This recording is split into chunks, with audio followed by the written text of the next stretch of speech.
Divorce. It's a gray divorce.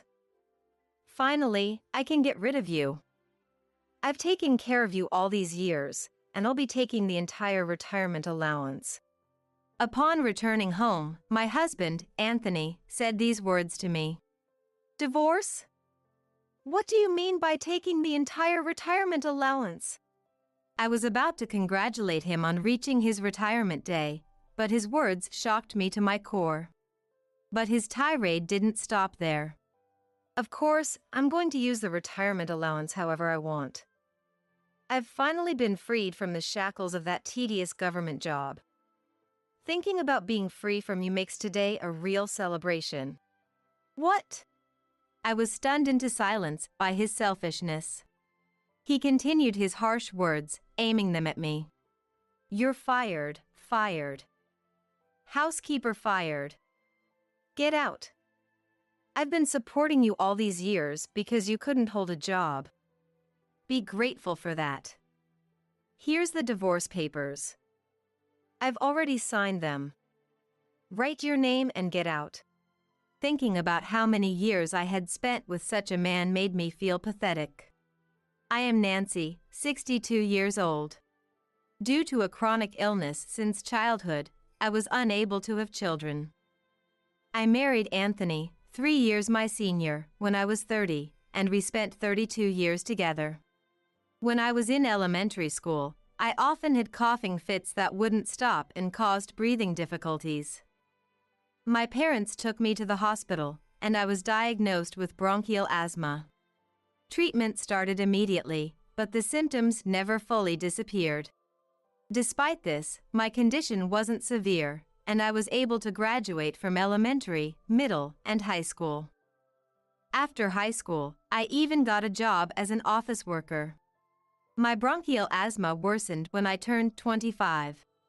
Even slight physical exertion caused breathing difficulties, and I couldn't continue working without using an inhaler. The trouble I caused at work led me to resign when I was 28. Although I managed to get disability benefits, my only income came from that, and I had to move back in with my parents. Things took another turn for the worse when my doctor told me that pregnancy could worsen my asthma. I was an only child born to elderly parents. Worried about my future, as I couldn't work or have children, my parents discussed my situation with various relatives. That's when my kind Aunt Betty came up with the idea of introducing me to a man. Nancy, there's a nice man with a government job. What do you think? But I have a chronic illness. I can't work, and I can't have children. That's okay. I told him about your situation, and he still wants to meet you. I highly recommend him. Well, if you say so.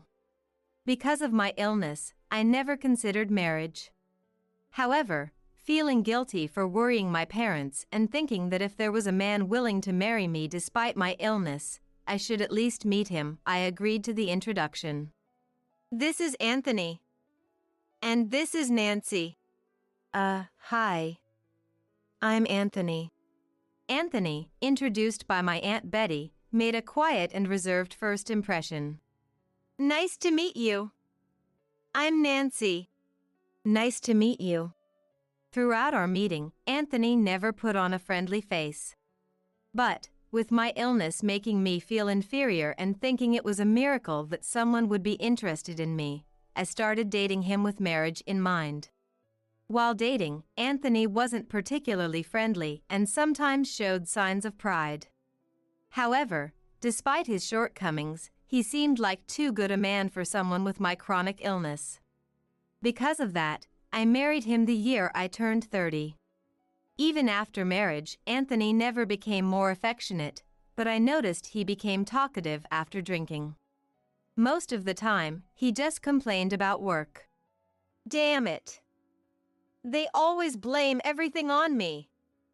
Sure, I made a mistake, but it wasn't all my fault. Listening to his complaints, I felt he had a tendency to blame others for his mistakes, which probably annoyed his colleagues. Still, he was the one supporting our household. Knowing I couldn't have children, I was grateful he never complained about it. I devoted myself to household chores to make his work life as pleasant as possible. However, as the years went by, he seemed to lose interest in me. Our conversations were mostly about practical matters, and if we did talk, it was me listening to his complaints about work. We never went out together, and I realized he didn't mention the fact that I couldn't have children because he simply didn't like kids. I tried to make up for it by preparing his favorite meals and giving him thoughtful gifts on his birthday and Christmas. I also tried to engage him in conversation, but it never reached his heart. He never gave me gifts or words of appreciation. I often felt like just a housekeeper. Yet, there were no other problems, and he was supporting me. One time, while talking to friends I met at my floral art class, they said their relationships with their husbands were similar. My husband and I hardly talk. But isn't that normal? Same here. We only talk about the kids. Is that so? I don't know much about other families, so I was worried. It's normal. It's not just your family, Nancy. Apart from the friends I met at the floral art class, I had no one else to consult. Hearing about other couples' lives made me realize that marriage might just be like this. Around the time we had been married for 15 years, both my parents passed away in quick succession. With their passing, our connections with relatives diminished significantly. It was around this time that Anthony's behavior started to become strange. Even with our limited conversations, after being married for so long, I understood how he was at work. Anthony, who worked at a government office, wasn't the type to strive for higher positions. He didn't socialize with his colleagues much and left work right on time every day. He was probably quite isolated at work. He started coming home late, claiming it was due to overtime or socializing with his boss. One day, while preparing his suit for dry cleaning, I found a long, light brown hair on the collar. My hair was black, so it couldn't be mine. The suit also smelled of a sweet perfume. Though he said it was just socializing with his boss, I couldn't shake the thought of infidelity. A single hair is not enough to prove infidelity. Still, I couldn't shake the thought of Anthony having an affair. I spent most of my time at home, aside from the floral art class and shopping. Having done office work before, I was used to detailed tasks. Since that day, I began meticulously recording his behavior. Days that felt off and why. Days he came home late. Days he was unusually cheerful. After some time, I found red lipstick on one of his shirts. When I asked a friend from the floral art class, she said no club woman would do that. She suggested it was a declaration of war from a mistress to the legal wife. A husband who had no other enjoyment might have started an affair and lost all sense of boundaries. My friend's words struck a chord with me. Indeed, he had few pleasures. His main joy was having a drink with dinner. If he had started an affair after turning 48, it seemed plausible. That might be true. If he starts dipping into the household funds for his affair, you need to be firm. Understood. Soon after, Anthony started staying out all night without any notice. It wasn't just that. As my friend had warned, he began withdrawing money from our joint bank account without telling me. I wasn't working, but I made an effort to ensure Anthony could work comfortably. Our household funds belonged to both of us. I couldn't tolerate him using it without permission, so I confronted him. Coming home without notice, what's going on? What's it to you? It's just a guy thing. Money is being withdrawn from our joint account. Is that also a guy thing? I earned that money. I can spend it however I want. I don't need to explain anything to you. Just keep doing the housework. With his dismissive response, I lost all trust in him. From then on, I meticulously recorded the days money was withdrawn from our account and the days he came home late. One day, while picking up Anthony's wallet that had fallen in front of the closet, its contents spilled out, revealing a card and a discount coupon from a suspiciously named hotel. I was appalled, wondering if this was what he meant by socializing with the guys. My distrust for him reached its peak, so that night, while he was in the shower, I decided to check his mobile phone. Anthony somehow believed I was not tech-savvy, but that was far from the truth. I handled all our phone contracts and even had his phone registered in my name. Back then, phones didn't have fingerprint or facial recognition, only a 4-digit passcode. He had set it to the last 4 digits of our home phone number. He had unlocked his phone in front of me several times, so it wasn't hard for me to access it. As expected, the phone only had call and short message features, making it easy to find evidence of his infidelity. There were messages exchanged with multiple women. Most seemed to be club women, but there was one woman he frequently sent messages to. From the content, it was clear she was his favorite. "What is this discount coupon for a hotel?" That's none of your business. It's adult stuff. Stop whining about everything I do. After that, my relationship with him became completely cold. His infidelity went beyond limits, with large amounts of money spent on his mistress, leaving us unable to buy a house or save any money. In the midst of this, I once brought up the topic of divorce. You think you can live alone without anyone to rely on? You can't even work. Disability benefits alone won't support you. Just keep being a housekeeper. If I get alimony and a share of the assets in the divorce, I can live on my own. Don't be stupid. You know how much we have saved. Fine, I'll pay you alimony little by little, in long-term installments until I die. Anthony only stayed married to me because he wanted a convenient, non-complaining housekeeper. But for someone who couldn't work, that might be the same for me. Thinking that, I couldn't argue back and felt pathetic. Not knowing what to do, I sought help from my friends at the floral art class. Time passed, and the day of his retirement arrived. Divorce. It's a gray divorce. Finally, I can get rid of you. I've taken care of you all these years, and I'll be taking the entire retirement allowance. Upon returning home, Anthony said these words to me. Divorce? What do you mean by taking the entire retirement allowance? Despite our cold marriage, I wanted to congratulate him on his retirement. And yet, this is what I got. Yeah, the retirement allowance I earned from years of hard work. I'll use it to live with my mistress. She's been waiting for this. A mistress? That's such a selfish thing to say. What are you talking about? Of course, I'm going to use the retirement allowance however I want. I've finally been freed from the shackles of that tedious job. Thinking about being free from you makes today a real celebration. What? I was stunned into silence by his selfishness. Anthony continued with his harsh words. You're fired. Housekeeper fired. Get out. I've been supporting you all these years because you couldn't hold a job. Be grateful for that.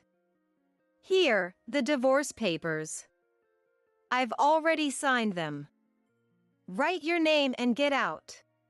Our savings weren't substantial. Anthony was counting on his retirement allowance to start a new life with his mistress. Smiling broadly, I faced him. Understood. Thank you for everything up to today. So, I won't be seeing your face anymore from now on. I snatched the divorce papers from Anthony and signed them immediately. Then I carefully put them into my pocket. Now the divorce is finalized. Noticing the change in my demeanor, Anthony stammered. Yeah, that's right. Turning my back to Anthony, I took a large envelope out of the closet. Let's have a look at this. I slammed the envelope onto the table, causing its contents to spill out. Invoices, alimony, what the hell is this amount? It exceeds my retirement allowance. What's going on? On the table was the alimony invoice from the divorce settlement. Seeing the amount, he raised his voice in anger. Rather than me explaining, let the lawyer do it. Lawyer! Ignoring Anthony's shock, I opened the door to the adjacent room. Nice to meet you. I'm from the law firm. There stood a lawyer in a suit, offering his business card. 17 years ago, the day after I first talked about divorce with Anthony, friends from the floral art class came to check on me. From what you've said, if you divorce now, you won't get much money. If possible, wait until your husband retires and take all the retirement allowance. That sounds like a good idea. Your husband doesn't seem to want to leave you immediately. Oh, Nancy, my brother works at a law firm. It's best to involve a lawyer early on, and I can introduce you at a friend's rate. I think I'll ask for your help. When I went to the law firm my friend introduced, they advised me to gather solid evidence of infidelity if I wasn't divorcing immediately to secure a favorable outcome in the future. They also offered comprehensive support for what I couldn't manage on my own. 17 years passed. The total amount he had spent on his mistress was substantial. The total alimony exceeded his retirement allowance. Recently, when I checked his phone, I saw messages with his mistress about telling me about the divorce right after he retired, so I had the lawyer come to my home in advance. The amount he spent on his mistress from household funds was about $1,000 a month, totaling over $200,000 over 17 years. Adding $30,000 for prolonged infidelity, the total exceeds Anthony's retirement allowance. Anthony, clutching the detailed invoice I had slammed down, trembled as the lawyer explained. Wait a minute. There's no proof I spent that much from the household funds. And no proof of a 17-year-long affair.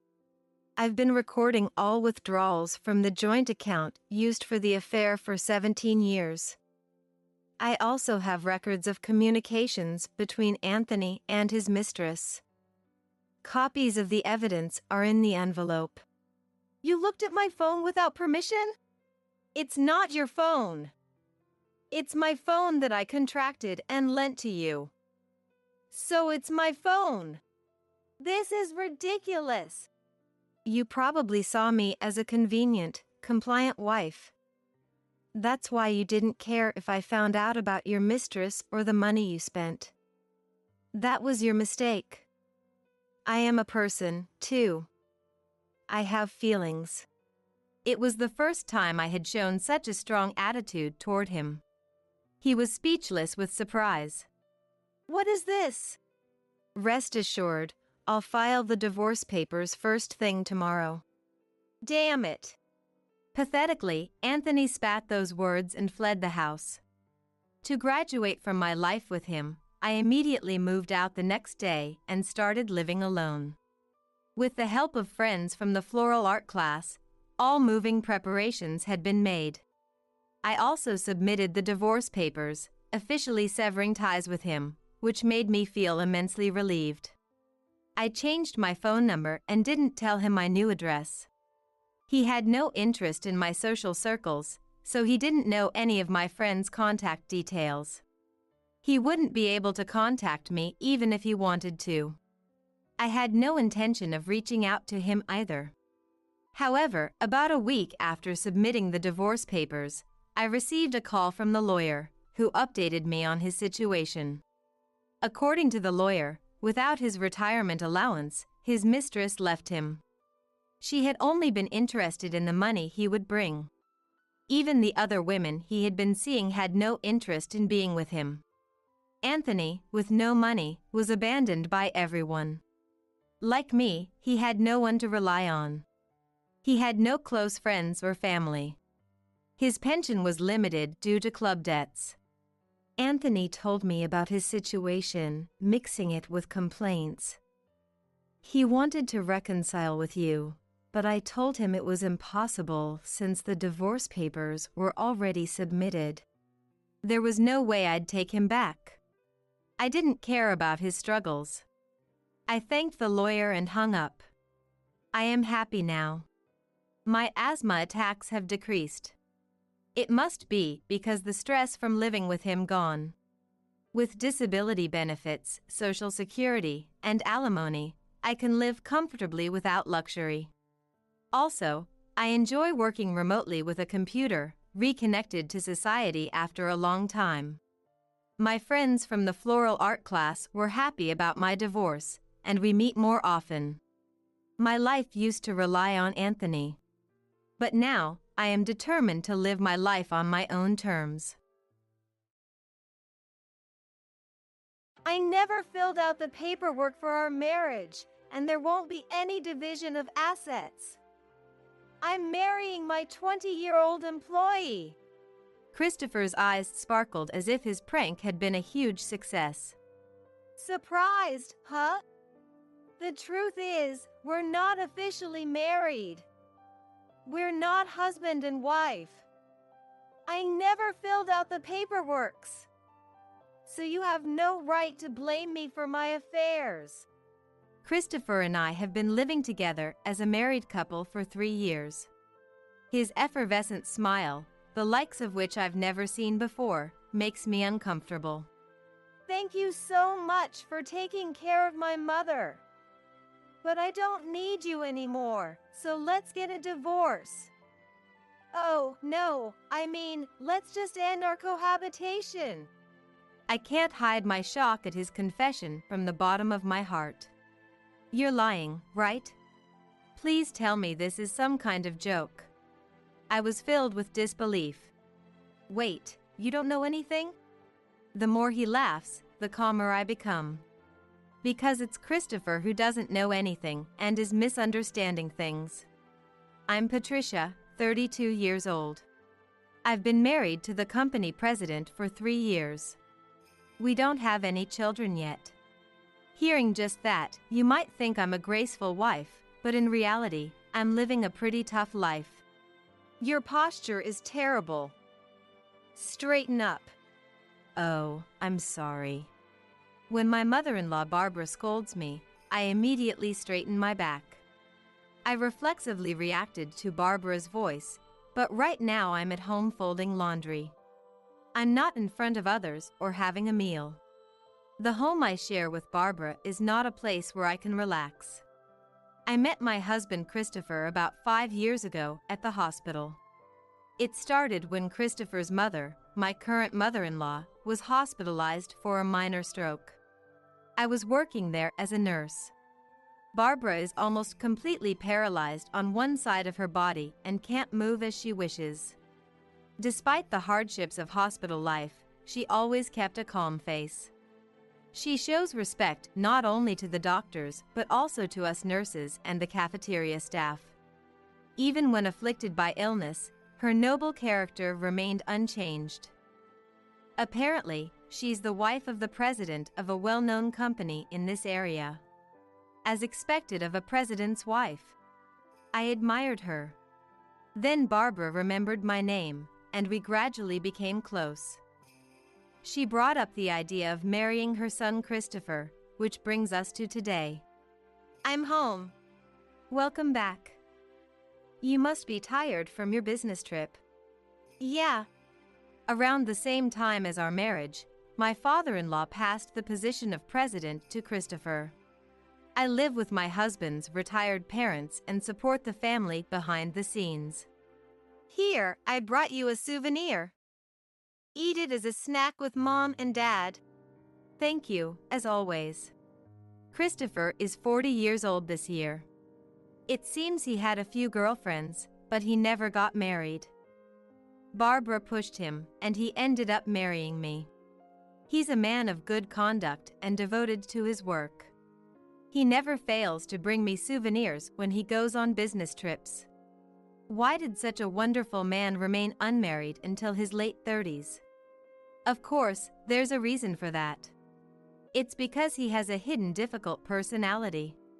After finishing my work for the day and entering the bedroom, I sat down on the bed. Enveloped by the soft bed, I unintentionally let out a deep sigh. At that moment, Christopher, who should have been sleeping in the bed next to me, turned to face me. What was that just now? Sorry, I'm just a little tired. Why? Why are you tired?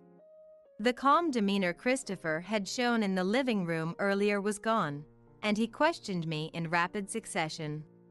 Hey, answer me. Why are you tired when you don't even work, Patricia? My daily life is pretty tough. I prepare breakfast from 6 a.m. and then we eat.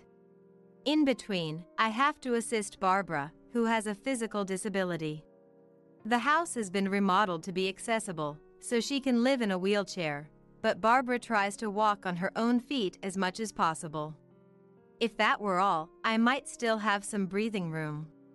But at Barbara's recommendation, I attend cooking classes and etiquette classes. On top of that, I do clerical work at Christopher's company 2 to 3 days a week, so my schedule is packed tight. I don't have time to enjoy spa treatments or afternoon tea like the beautiful president's wife you see in TV dramas. Moreover, Barbara is always watching, so it's impossible to take even a short break on the sofa. Taking care of the house and your mother-in-law is a given as my wife. Those classes are just a hobby, right? If you are a well-mannered person to begin with, you wouldn't need to do them now. Don't tell me you're calling just helping out with the family business work, are you? Christopher laughed in exasperation. When I remained silent, lacking the energy to argue back, Christopher looked satisfied as if he had refuted me. I used to complain to Christopher that it was tough not having time to rest, but I've stopped doing that. There's no point in saying anything, and it only makes me more tired. It's true that every day is hard. But the reason I can continue this life is that I can see the results. Patricia, do you have a moment? Barbara called out to me. I braced myself, thinking I might have made some mistake. The flowers you put in the entrance are so beautiful. They really show your easygoing and kind personality. When I'm praised by the strict Barbara, the joy feels 2 or 3 times greater. At first, I was scolded all the time and often cried at night. Finally, I'm becoming able to behave in a way that's not embarrassing for a president's wife. However, Christopher dislikes doing things together as a married couple. Even for parties where married couples are expected to attend together. It's embarrassing if you come, so you don't have to. He refuses.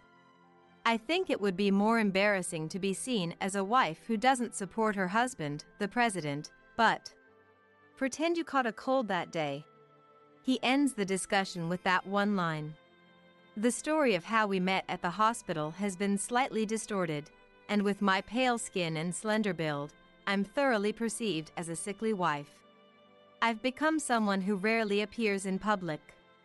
Christopher, who outwardly shows concern for my health in such situations, is a kind, wife-caring husband only on the surface. Behind his smiles, he mocks me, and though he's undoubtedly having an affair, in the midst of my busy days. I've noticed lipstick on his shirts. And not just once or twice. It's probably a blatant provocation from his mistress. It seems even his mistress looks down on me. I carefully hand-wash the lipstick stains on his shirts, but a faint pink color remains. Lipstick?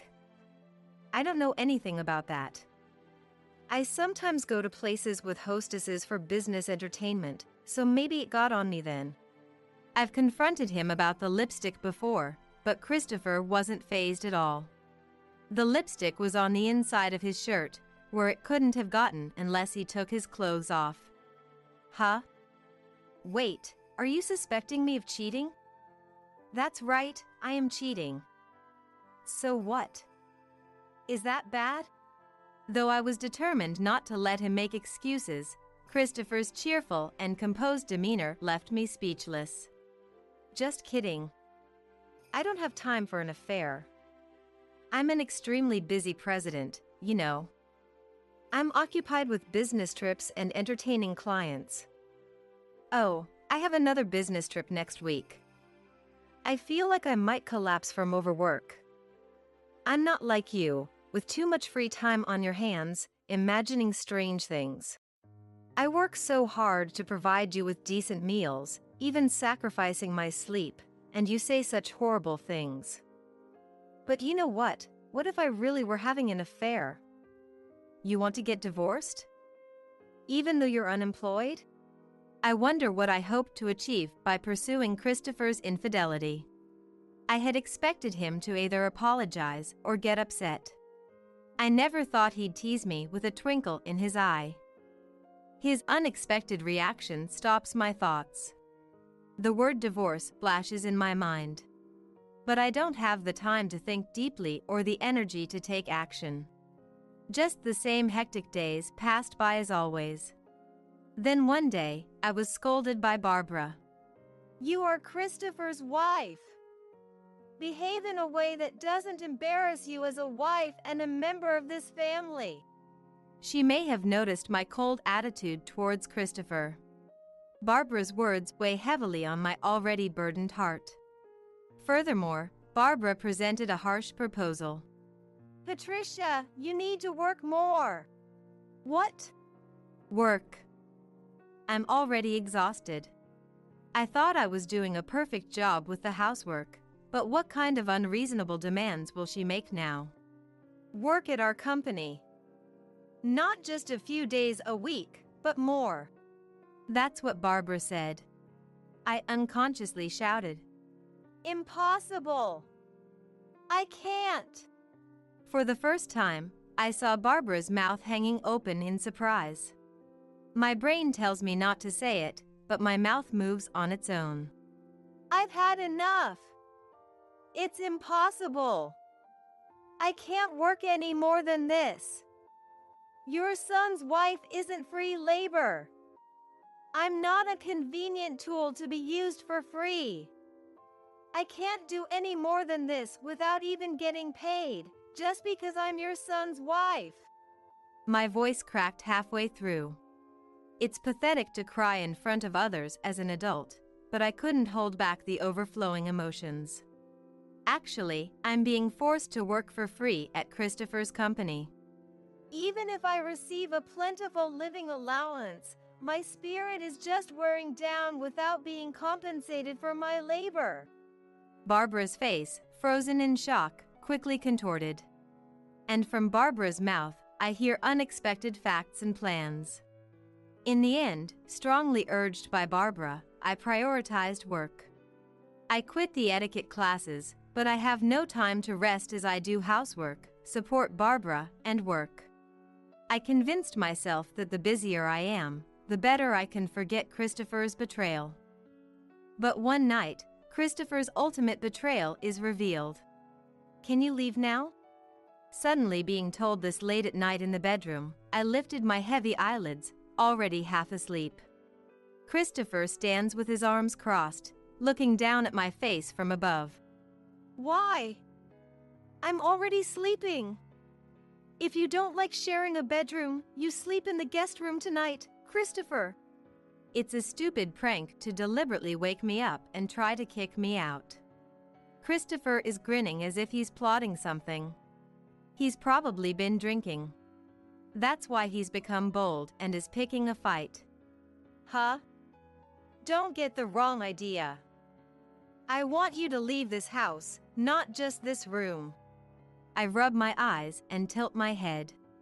Christopher raises his chin and smiles, looking pleased. For now, get up. You're not allowed to be here anymore. Get out right now. We're getting divorced. Oh, wait. Maybe I won't divorce you after all. He's saying strange things. Maybe because I'm still half asleep, I can't understand the meaning. Why a sudden divorce? Huh? Did you get serious with your affair partner? It feels like I'm dreaming. Since Christopher was laughing, I wasn't scared of him and I couldn't help but to ask him straight. After I spoke, it crossed my mind that Christopher might get angry, but unexpectedly, he opened his eyes wide and burst out laughing. He was laughing so hard, clapping his hands and holding his stomach. You're misunderstanding.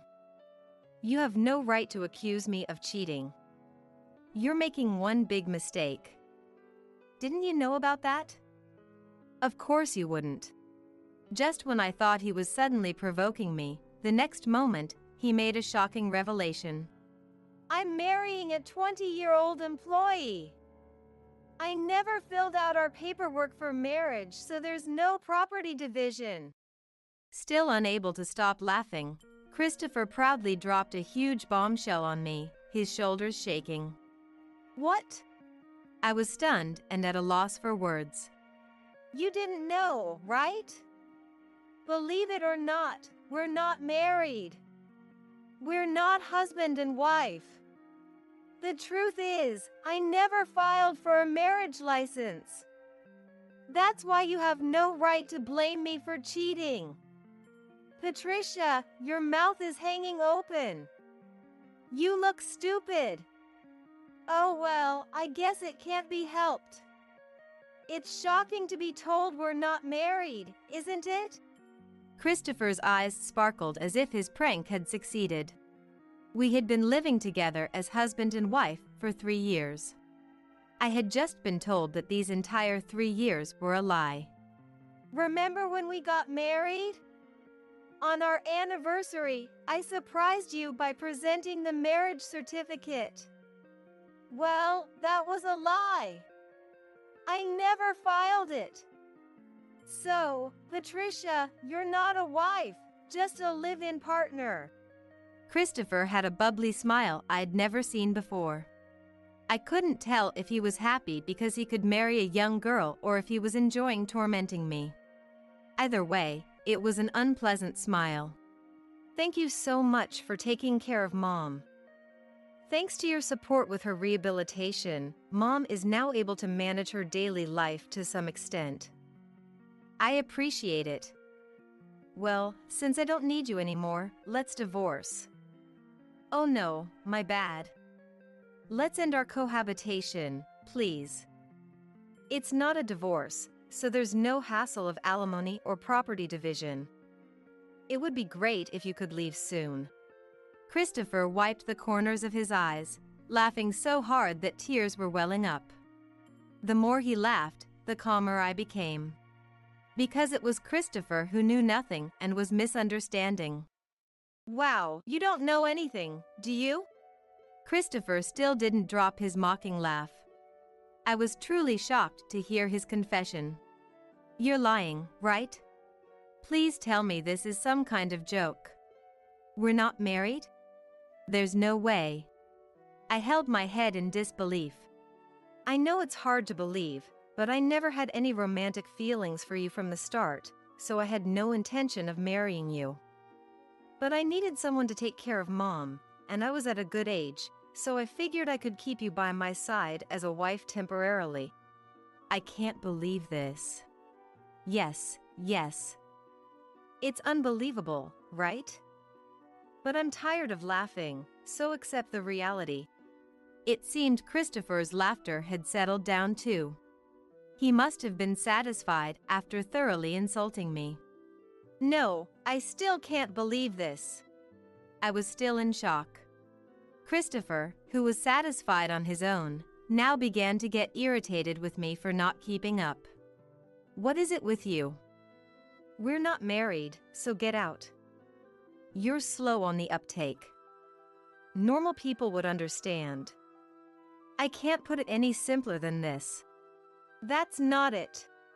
I took a breath and told him. I can't believe you thought we weren't married. I looked straight into Christopher's eyes and conveyed it. If we're not married, why do I have the same last name as you? I caught a cold a few times and went to the hospital, and I've renewed my driver's license. I've been living with that name for 3 years. There's no way we're not married. Now it was Christopher who couldn't understand. Did you really think you could deceive me for years just by not filing a marriage license? That kind of lie would be exposed immediately, wouldn't it? Didn't it ever occur to you that it might be exposed through hospital or government procedures? Christopher's gaze darted back and forth, becoming restless. He finally seemed to realize that he was no longer in a position to laugh. I really can't believe you. Christopher's plan was far too foolish. He appears to act like a respectable president in public, but I worry about how empty his head must be. I can't believe this. You've been deceiving me? For some reason, Christopher acts like he's the victim, stumbling backward. Deceiving? I never imagined you thought we weren't married in the first place. That's a lie. Then when did you realize I was single? The day after you surprised me with the marriage certificate. Wait! You knew that long. As Christopher's body recoils in shock, I can't hide my own surprise. We had finished our engagement party and started living together a month before the wedding. But Christopher insisted on having the ceremony on a special day like Christmas or a birthday, so he kept delaying submitting the marriage paperwork. I had been waiting all this time, only to be suddenly told about a surprise wedding on some anniversary. You were so particular about the wedding date, so I found it odd that you decided to get married on the anniversary of our first movie date. I don't even remember that anniversary. It was just an excuse, wasn't it? Christopher hunches his shoulders, making himself smaller. I continue speaking in a monotone. But the next day, I found our marriage paperwork tucked in a stack of old newspapers. I was so puzzled about why it was there when it should have been submitted to the city hall. Just as Christopher tilts his head in feigned confusion, the bedroom door swings open. I instinctively straighten my posture. There stands Barbara. That's right. I was the one who found that unsubmitted paperwork. I was baffled by such an oversight. I hurriedly leap off the bed and rush over to Barbara, who was leaning against the wall. As I lend her my arm, Barbara fixes her sharp gaze on Christopher. Dismayed by your carelessness, Patricia and I went to submit that paperwork ourselves. To think you intentionally didn't submit it. How dishonest of you! Scolded by Barbara, Christopher's demeanor takes a complete turn. He suddenly prostrates himself on the floor, shouting apologies at the top of his lungs. I'm sorry. It's not like that. I just wasn't ready to get married yet, but I did intend to marry her someday. Even though you've been deceiving Patricia all this time? Christopher desperately searches for his next excuse, shouting again. That's not it. I forgot we weren't married. Did you also forget what you just said a moment ago? You're the one who blurted out that you weren't married. You were so loud, the whole house could hear you. Not that I make a habit of eavesdropping. Christopher opens and closes his mouth, but no words come out. He probably envisioned kicking me out so he could happily marry his young, pretty mistress. And his parents would welcome such a bride with open arms. That must have been the blissful plan he had in mind. Too bad. He can't get rid of me that easily, and Barbara is furious with him. His dismay is plain as day. Philanderers tend to get carried away in their own heads, unable to accurately predict other people's reactions. Your excuses only make you look pathetic. What you first spat at Patricia must be how you really feel, right? Mom, I'm sorry. Barbara lowers herself and grabs Christopher's head in a vice-like grip. Forcing his face upward, Christopher's lips tremble. Don't you think you're apologizing to the wrong person? Huh? As Barbara loosens her hold, Christopher crumples back onto the floor like a puppet with its strings cut. If you want to marry your mistress, then sincerely apologize to Patricia and file for divorce properly. You're the one who'll pay alimony. And don't forget about dividing the assets. Christopher's ragged breathing fills the air. Patricia, my bad. With his face still buried in the floor, Christopher chokes out an apology. It doesn't sound heartfelt in the slightest. Mom. You're my mom, aren't you? Don't side with someone else over me. The next instant, a crisp smack rings out. Barbara had slapped the back of Christopher's head. As he raises his face in shock, Barbara's palm comes swinging down again. Without any hesitation, Barbara slapped Christopher's cheek this time. The usually gentle Barbara contorted her face like a demon as she struck Christopher. It was Christopher who was hit repeatedly, yet my body was the one trembling. Mom, why are you hitting me? Who are you calling an outsider? Patricia is your wife. My daughter. Barbara raised her voice for my sake. Christopher, I'm fine with divorce. I was prepared for it to come to this. I dared to smile at the cornered Christopher.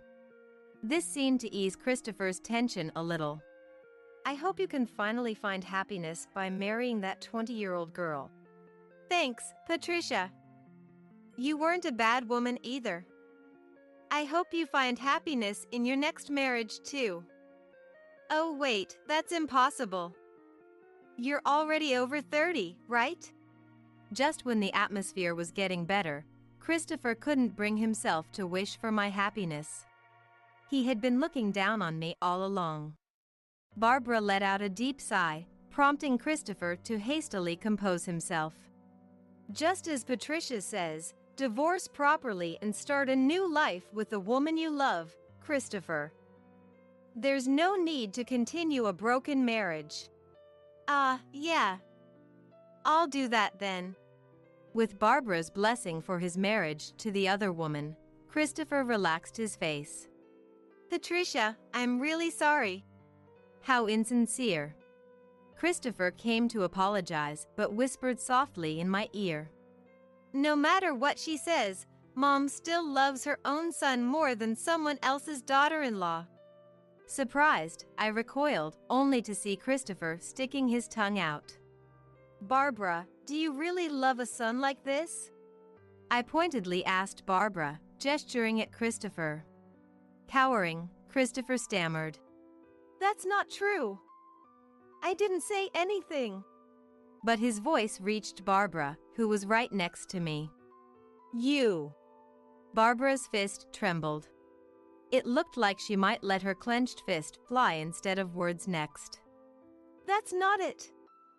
I just meant that Mom is on my side. Because we're a family. A parent and a child. And you were always so hard on Patricia. Because she's an outsider, right? Even now, you're just pretending to be on Patricia's side to be polite, because she's an outsider, right? Christopher clung to Barbara. His words were so outrageously self-centered that Barbara's anger dissipated into a curt response. I had expectations for Patricia. I was guiding her to be worthy of being my daughter-in-law. If I didn't care, I would have left her alone. Like I did with you, Christopher. I knew about your infidelity for a while, but didn't think to scold you before it blew up like this. I may have put Patricia through a painful experience. But understand that I never disliked Patricia. Barbara squeezed my hand, and I nodded deeply. I knew how she felt ever since she told me to work harder. That's why I can overcome any hardship. Christopher still seems to be under some misconception. But I won't interfere with your new life at all. Live with the woman you love, just the two of you. Patricia, us parents, and the company you inherited from your father were telling you to abandon everything and enjoy your new life. Oh, don't worry about us. Even if you two divorce, you'll stay by our side, right, Patricia? At Barbara's question, I nodded firmly. And you don't need to worry about the company either. Huh? I'm having my daughter take over. Daughter? But I don't have any siblings. Saying that, Christopher's wide eyes were fixed on me. Barbara also gave me a gentle look. Glancing between their faces, I nodded again. Yes.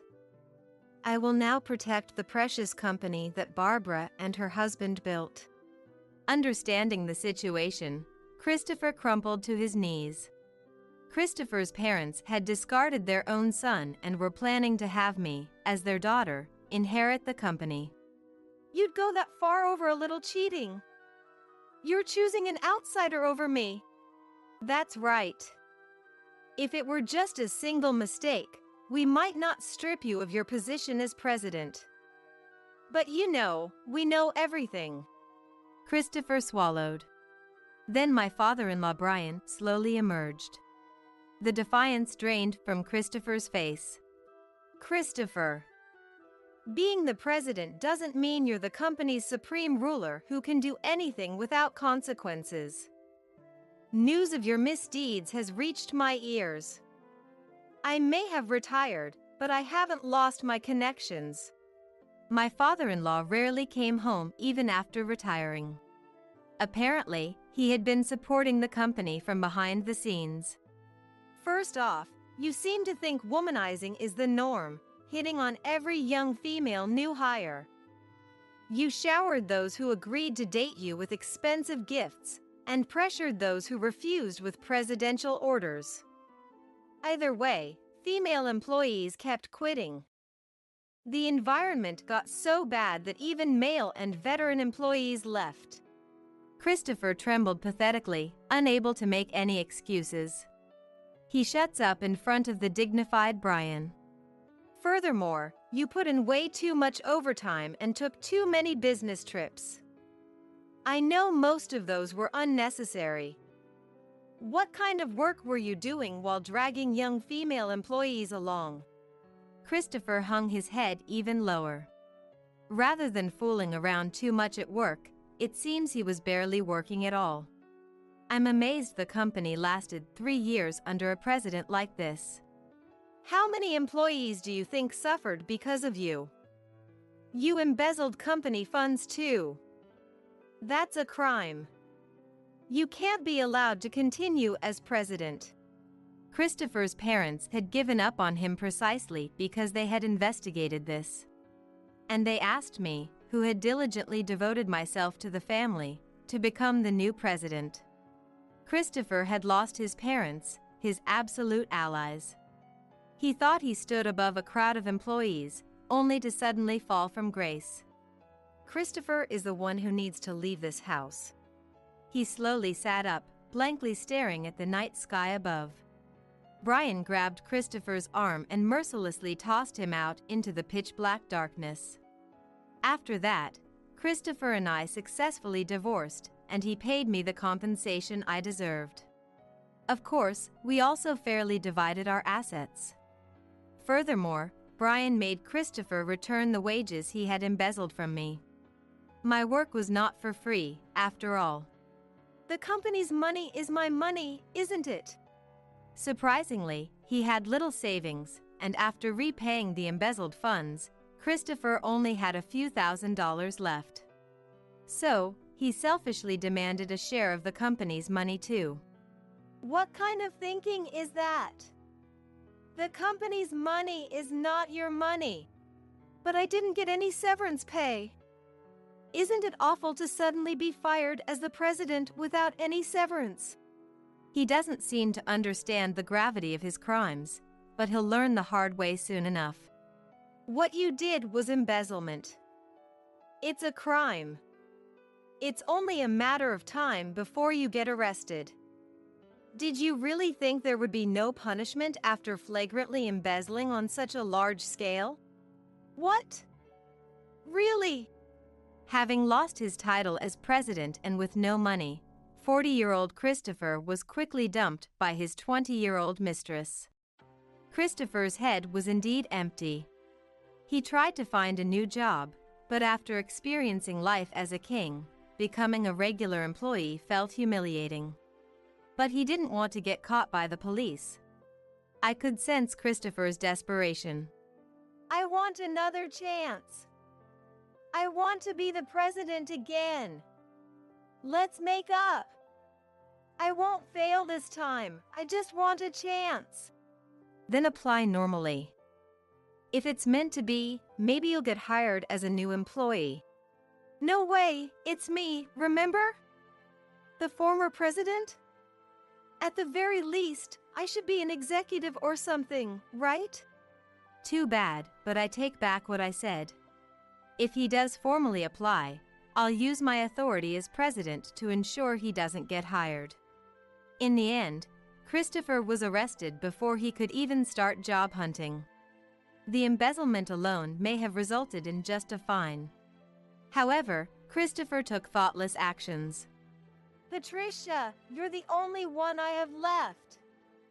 Please help me. One day, I answered a call from an unknown number, and it was Christopher. His hushed voice sounded withered and desperate. At this rate, I'm going to be thrown in prison.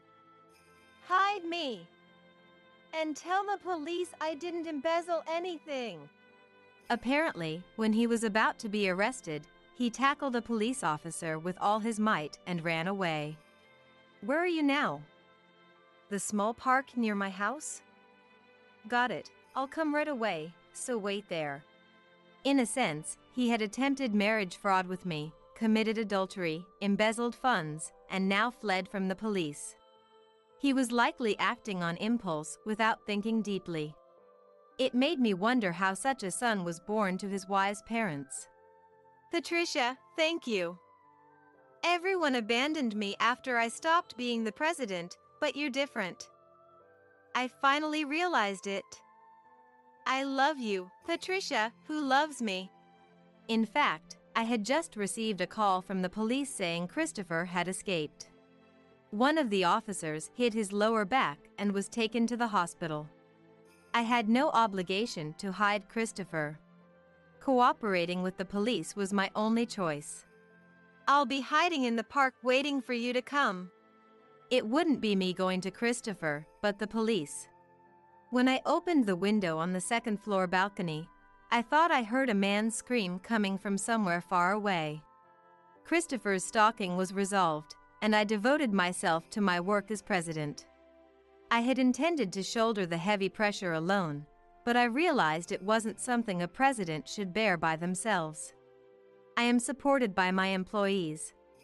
I didn't want to make the mistake of thinking the president was superior like Christopher did and treat the company as my personal property, so I strived for open communication. Thank you for taking over the company. I feel at ease with you, Patricia. I appreciate your hard work, but remember to prioritize your personal life too, okay? Don't worry about Christopher or us, and if you meet a wonderful person, get married. After the divorce, Christopher's parents adopted me, cherishing me as their daughter rather than their son's wife. I'm not thinking about marriage. I mean, I'm already in my mid-30s. Did you imagine becoming the president in your 30s? No way. That was completely unexpected. Then you can't say marriage is impossible either. It's your life. Live it joyfully. Barbara's face was etched with deep wrinkles as she smiled warmly. Really? Being late because you were helping a pregnant woman on the side of the road is such a cliché excuse. Are you kidding me? On the day of my son's wedding, I made a terrible mistake. In my desperation to get a pregnant woman in labor into my car and to the hospital, I completely forgot about my son's wedding. Stella, who was supposed to become my son's wife, was furious, breathing heavily in a way I'd never seen before, her facial muscles trembling with anger. This was entirely my fault. I need to apologize sincerely. Relatives are walking towards the reception venue. The sound of stones hitting the ground echoes in my ears.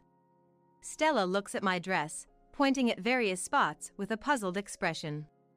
It's because when I helped the pregnant woman, her water broke and stained my dress. Unbelievable. How can you show up looking so dirty? And the smell. Are you happy ruining my wedding? I'm so sorry, Stella. I'll get changed right away and try to make it to the reception in time. I don't care if it's true or not, but putting others first like this is unacceptable. You're a failure as a parent. Please leave immediately without showing your face to Joseph. Stella, in her dress, removed a hair ornament she was wearing and threw it at me. The hair ornament must have been light and landed at my feet. If it were me, I'd come here no matter if someone had collapsed in the middle of the road or if there was a car accident. Today is that important of a day. Her anger didn't subside, and she grabbed stones from the ground and threw them at my face with all her might. Ouch, Stella, stop. I shield my face and get into my car. After hitting the car's windshield hard. Go home, Stella yelled. I gripped the steering wheel. It seems I won't be able to attend my son's wedding, and my relationship with Stella is completely broken. But, if my son Joseph can be happy, then this is for the best. It's all my fault today. I should just go home. Just as I was thinking this, there was a small knock on the passenger side window. It was a very unexpected person. My name is Scarlett. I lost my husband in a traffic accident when I was young and raised my son Joseph on my own. After graduating from college, Joseph got a job at a major electronics manufacturer. Finally, standing on his own 2 feet, he is now dating a woman he met at a party. The fact that my son became independent made me let my guard down, and the pain in my body I had been ignoring until now has started to stand out recently. I quit my job as a nurse, which I had been doing for a long time, and am unemployed now. I'm living modestly, dipping into my savings. It's regrettable that I have to rely somewhat on Joseph's income. In my mind, my son is still the boy who would call out, "Mom," and happily bring me snacks from the candy corner. My cute son of those times and the Joseph now with his stubble are the same person, right? I think to myself. Joseph, after work at night, always wears the same gray sweatpants and drinks while watching TV. But on weekends, he takes a shower in the morning, shaves his beard meticulously, and takes care of his eyebrows. He spends over 30 minutes in front of the mirror, then goes straight back to his room. After changing into a neat appearance, he comes out satisfied, takes out coffee from the fridge, and pours it into a cup. Going out today? A date? It's not really a date. I'm thinking of taking a walk along the river with her. After drinking the coffee heartily enough that I can hear it going down his throat, he brushes his teeth and then hurries off to meet his girlfriend. I take the newspaper out of the mailbox, pull out today's flyers, and put on my glasses. Now, which supermarket has the best deals today? Ever since I got married, it has been my daily routine to check the flyers like this every morning. Meat from this supermarket, vegetables from that one. After marking some flyers with a red pen, I suddenly tilt my head. Dressing up just for a walk. Does she really enjoy that?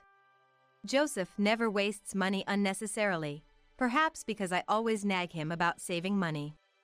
As a child, he showed no interest in toys or video games, instead drawing on the back of newspaper flyers every day. Even his pencils and paints were hand-me-downs from a neighbor. Yet, Joseph never complained and seemed happy drawing every day. That day, I was cleaning from the morning, and by mid-afternoon, the doorbell rang. Who could it be? I wondered, opening the door to find Joseph standing there. What is it? Why did you ring the doorbell? Mom. There's someone I want you to meet. With a slightly embarrassed expression, Joseph introduced a young woman wearing a white dress standing behind him. Her slender, delicate arms suited the white dress perfectly. Despite it being the middle of winter, the woman, dressed in just a thin dress and a lace shawl, looked as beautiful as a fairy. Hello. My name is Stella. I'm dating Joseph. It's nice to meet you. The woman who introduced herself as Stella greeted me with a clear voice and a lovely smile. Joseph then said to Stella, "Please, come in," and led her to the living room. As I was looking for some snacks to serve them, Joseph came into the kitchen, so I playfully tapped his head. "If you were going to bring someone, you should have told me. I'm completely unprepared when you just show up like this." "Eh? Oh, sorry. Stella didn't want to tell you about coming over because she wanted to see our home as it is." "As it is, huh? I'm relieved I cleaned up in the morning." As we talked a bit, Joseph, with a serious look, told me he was considering marrying Stella. Joseph is over 30 now, and I had been bracing myself for a day like this to come. Still, the thought that the days of just mom and son might be coming to an end. It makes my heart ache a bit. Suddenly, Joseph's mobile phone rang, and he excused himself saying, "Sorry. It's a call from work," and left the room. Left alone with Stella, we chatted about trivial things until Stella pointed at a painting of the sea on the wall drawn by Joseph. "Is that one drawn by Joseph?" "Yes, it is.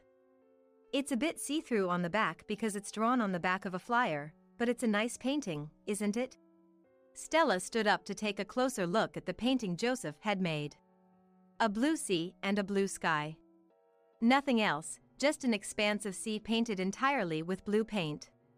The blue sea spread out with just blue, and in the blue sky, 2 small clouds floated.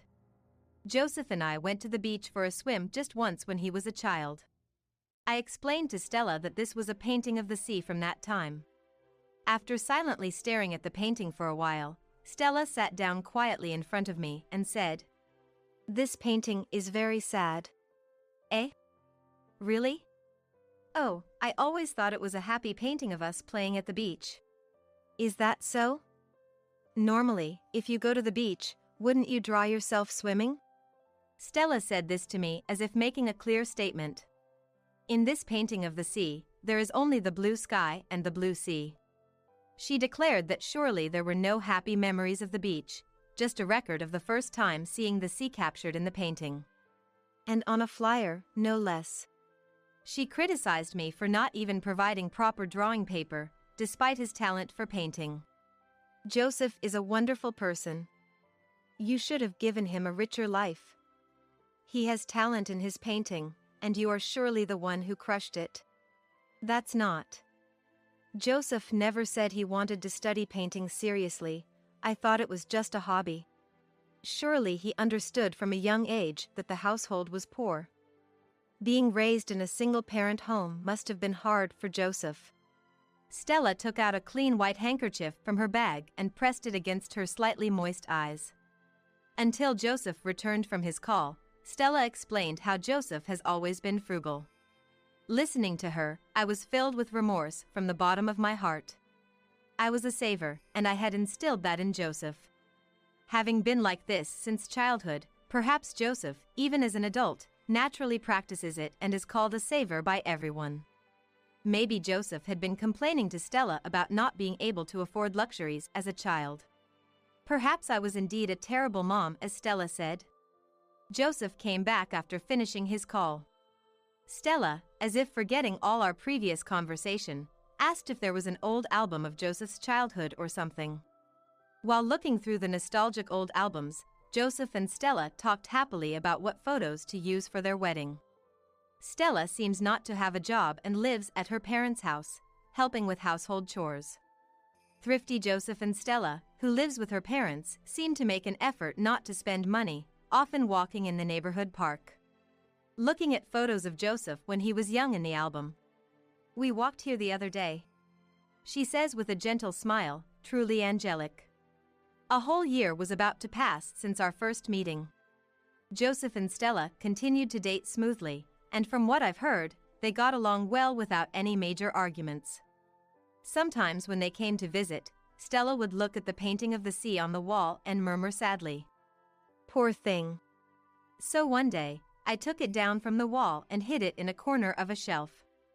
I wanted to avoid anything that might worsen Stella's impression of me. Later, I had the chance to meet Stella's parents. Stella's parents seemed kind and gentle, impressed by how I had raised my son alone after losing my husband at a young age. Stella, not seeming amused, listened in silence. Even now, with the wedding imminent, a heavy atmosphere lingered between me and her. Then came the wedding day. The weather forecast promised clear skies all day. Blessed with fantastic weather, it was warm and pleasant despite being midwinter, with no wind. I managed to dress myself in a gown borrowed from a relative and wore sneakers to drive to the venue. I left home with more than an hour to spare. On the way, I stopped at a grocery store to buy a drink and noticed a woman crouched in a corner of the parking lot. I thought she was just sitting, but I could faintly hear moaning, so I approached. "Are you okay?" The woman sitting didn't respond to my voice. Instead, she was breathing heavily, desperately gripping the hem of her dress. I realized she was pregnant, and that she had just gone into labor. I was a nurse once, so I've seen this situation many times. In as calm a voice as I could muster, I smiled and said, "Can you get into my car? I'll take you to the hospital." The pregnant woman looked surprised, but then told me her regular doctor was at the city hospital. After laying her in the back seat, it seemed her water had broken, as amniotic fluid dripped down her thighs. I rushed back into the grocery store to buy a towel and wrapped it around her waist. After calling the hospital to inform them of her condition, I started driving. Lying down, she was contacting what seemed to be her husband on her mobile phone. I considered calling an ambulance, but decided driving her myself would be faster since the roads were clear. "It's okay, calm down. We'll be at the hospital soon. Just breathe deeply and try to relax. Let me know if you're cold, I can lend you my jacket or anything." In the car, I kept encouraging the pregnant woman. Upon reaching the hospital, I quickly handed her over to the medical staff waiting in the parking lot, and I felt a wave of exhaustion as the tension left me. After explaining the situation to the nurses, I was sitting in the waiting room resting and drinking juice when two men approached me. They were the husband and father of the woman I had just helped. Both in suits, they must have been at work. They bowed repeatedly. "Thank you so much." Thanking me. I mentioned I used to be a nurse. "She will definitely give birth safely." And smiled. Then I noticed something. The father, an elderly man, was dressed in formal attire. Seeing him, I snapped back to reality and remembered. Right, I must hurry to the venue or I'll be terribly late. Cutting short their words of thanks, I said, "Sorry, I have to be somewhere," and quickly returned to my car to rush to the venue. Despite my haste, I arrived significantly late. The group photos were already done, and they were about to move to the reception. Then, I saw Stella in her wedding dress. Her face, peeking out from the pure white dress, was even more beautiful than usual, taking my breath away. Escorted by the staff, she walked step by step, like a lily flower in bloom. But the next moment, Stella's eyes met mine exactly. Then, ignoring the staff, she ran towards me with a face filled with anger. "I'm sorry, you see. On my way here, I came across a pregnant woman who had just started labor." "What? Helping a pregnant woman on the side of the road is such a cliché excuse. Are you kidding me?" I desperately tried to think of an excuse to prove it wasn't a lie, but couldn't come up with anything. I explained that I was so focused on getting the pregnant woman into my car and to the hospital that I completely forgot about the ceremony. Stella was angry, breathing heavily in a way I've never seen before, her facial muscles trembling. It was as if she was about to physically attack me, and I apologized earnestly. This was entirely my fault. I sincerely needed to apologize. Thinking about how Joseph would have been looked down upon by the attendees for having his parents' seat empty hurt me. Stella pointed at various spots on the dress I was wearing, her face forming a puzzled expression. It was because the fluid had stained my dress when I was assisting the woman whose water had broken. Unbelievable. How can you show up in such a dirty state? And the smell. This is too much. Are you happy ruining my wedding? I'm so sorry, Stella. I'll get changed right away and try to make it at least to the reception in time. I don't know if it's true or not, but putting others first like this is unacceptable. You're a failure as a parent. Please leave immediately without seeing Joseph. Stella slowly removed a hair ornament she was wearing and threw it at me. The hair ornament must have been light and landed at my feet. Her anger didn't seem to subside, as she grabbed stones from the ground and threw them at my face with all her might. Ouch, Stella, stop! If it were me, no matter if someone had collapsed on the road or there was a traffic accident, I would come here. Today is that important of a day. Despite Stella's words, calling an ambulance would have been slower than me driving her. Yet, I didn't have time to make such excuses as Stella kept throwing stones at me. I shielded my face and got into my car. After Stella hit the car's windshield hard, she yelled, "Go home!" I gripped the steering wheel. It seemed I wouldn't be able to attend my son's wedding, and my relationship with Stella was completely broken.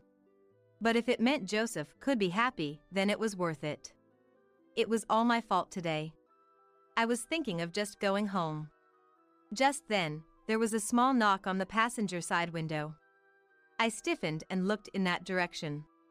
The father of the pregnant woman I had taken to the hospital was looking at me with a refreshing smile.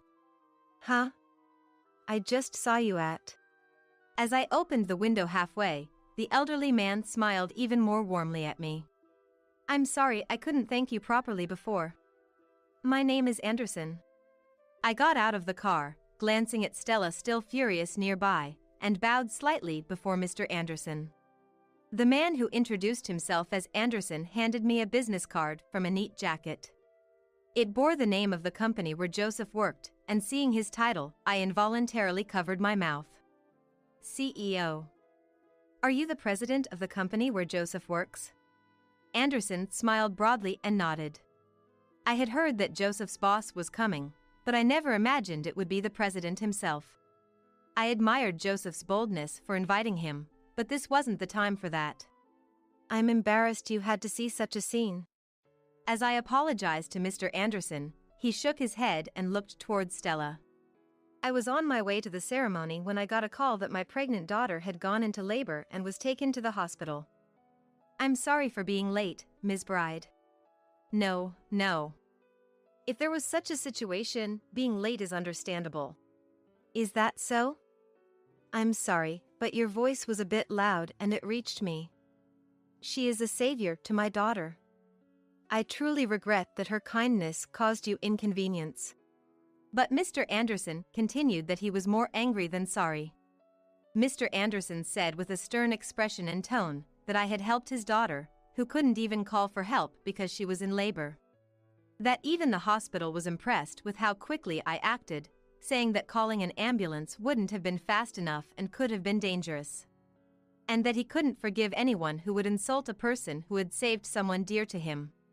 Stella's face turned pale, and she was speechless. Soon, perhaps worried that the bride had not arrived yet, Joseph hurried over. Upon noticing Mr. Anderson, he immediately bowed deeply. Before I could explain the situation, Mr. Anderson, with a smile, stopped me and explained everything to Joseph. His account was much more exaggerated and kinder than anything I could have said. He described how a brave and wonderful woman had helped a pregnant woman, leading to her late arrival at the important ceremony, and how Stella, failing to understand, had thrown stones at me. Indeed, as befits the president of a large company, his explanation was very skillful.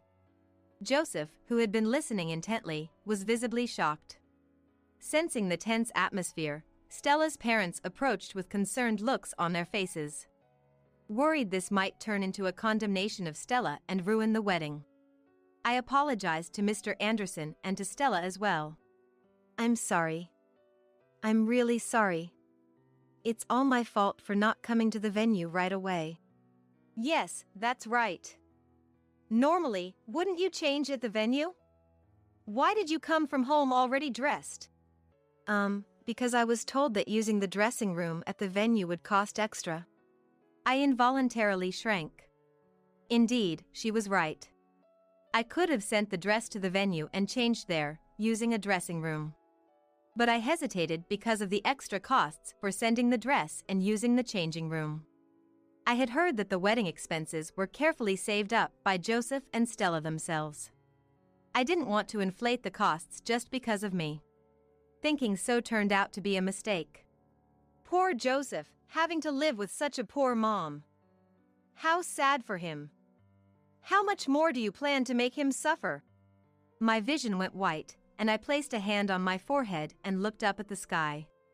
What a blue sky. What a perfect wedding it could have been, had I not been late. As I nearly collapsed, a large hand supported me from behind. Joseph firmly gripped my shoulder, staring at Stella. His eyes were not those of the kind son I knew, but rather cold. Mom was very good at saving money, making sacrifices so that I could attend university without needing student loans. I'm very grateful. Joseph. It's true we were poor, but Mom always put me first, raising me with lots of love. You have no right to say she made me suffer. I had always regretted making Joseph live a modest life since meeting Stella. Not being able to buy him the games he wanted, nor taking him to amusement parks. I thought maybe he resented having a forced saving mentality due to our poverty, not being able to say I want this, or I want to go somewhere.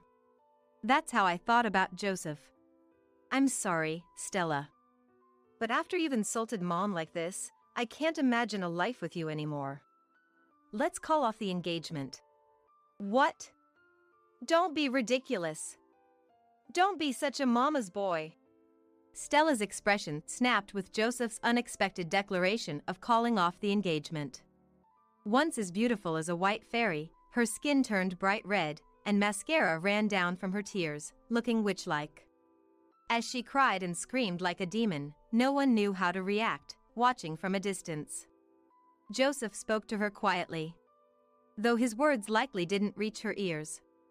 Still, he spoke in a calm, gentle voice. Disregarding savings and mocking poverty is prejudice. Saving is necessary for the future. Instead of ridiculing it, I wished we could respect each other and acknowledge diversity. I looked at Joseph's profile, which looked lonely. I thought he must still love her. Thus, the wedding was cancelled. When Stella's parents found out about the situation, they felt responsible and offered to cover all the expenses for the venue. However, Joseph, in his honesty, insisted that he also bore some responsibility and offered to share the costs. Stella's parents were deeply surprised by this. They apologized to me again, saying how sorry they were for what had happened to such a wonderful son. As a result, Stella was disowned by her parents and kicked out of her home. It seems Stella has become completely isolated, with the wedding incident spreading among friends. Now she's reportedly dabbling in unsavory clubs, using her beauty to her advantage. Meanwhile, Mr. Anderson's daughter gave birth safely, and both mother and child are healthy. Hearing this news through Joseph filled me with joy. On a sunny Sunday, as I started cleaning the room, I found the painting of the blue sky and sea tucked away in a corner. It was the painting by Joseph that Stella had called pitiful. Pausing my cleaning, I stared at it for a while until Joseph, just woken up and in his usual worn-out clothes, came out to get coffee from the fridge. What are you looking at? This painting you made when you were little. It used to hang on the wall, remember? Ah, that one. Joseph took a sip of his coffee, his expression unnaturally stiff. Stella said it's pitiful that this painting is on the back of a flyer, implying you were poor. At my words, Joseph snorted with laughter. It's not like I didn't have paper to draw on. And I didn't draw on the back of flyers because we were saving money or anything. What? Really? Yeah. You always looked so closely at the sale flyers, right? I figured if I drew on the back of that day's flyer, you'd definitely see my painting. I was so surprised that I gaped at him. Then, suddenly filled with amusement, I burst out laughing. Joseph, caught by my laughter, joined in, and our home was enveloped in joy. Next time, I'll find a woman who appreciates you too. Saving is also good for the environment, after all. Surely you'll find someone wonderful. I conveyed this sentiment in my heart. I'll continue to support Joseph from the shadows. Standing is common sense for a daughter-in-law. I had been preparing food and welcoming guests since the morning at a family gathering. Being 9 months pregnant, I was taking a short break on the sofa in the back. When my mother-in-law, Susan, found me sitting, her expression changed drastically as she approached me and snapped those words. "Susan, I'm sorry. I'm just having some discomfort in my stomach." Unable to stand due to the pain, I apologized while remaining seated on the sofa. As I struggled to get up, Susan, seeming to give up, turned to leave but then shockingly kicked my stomach. "Susan, how could you?" I immediately curled up to protect my stomach, and fortunately, I didn't feel much pain. "It's your useless body that's the problem."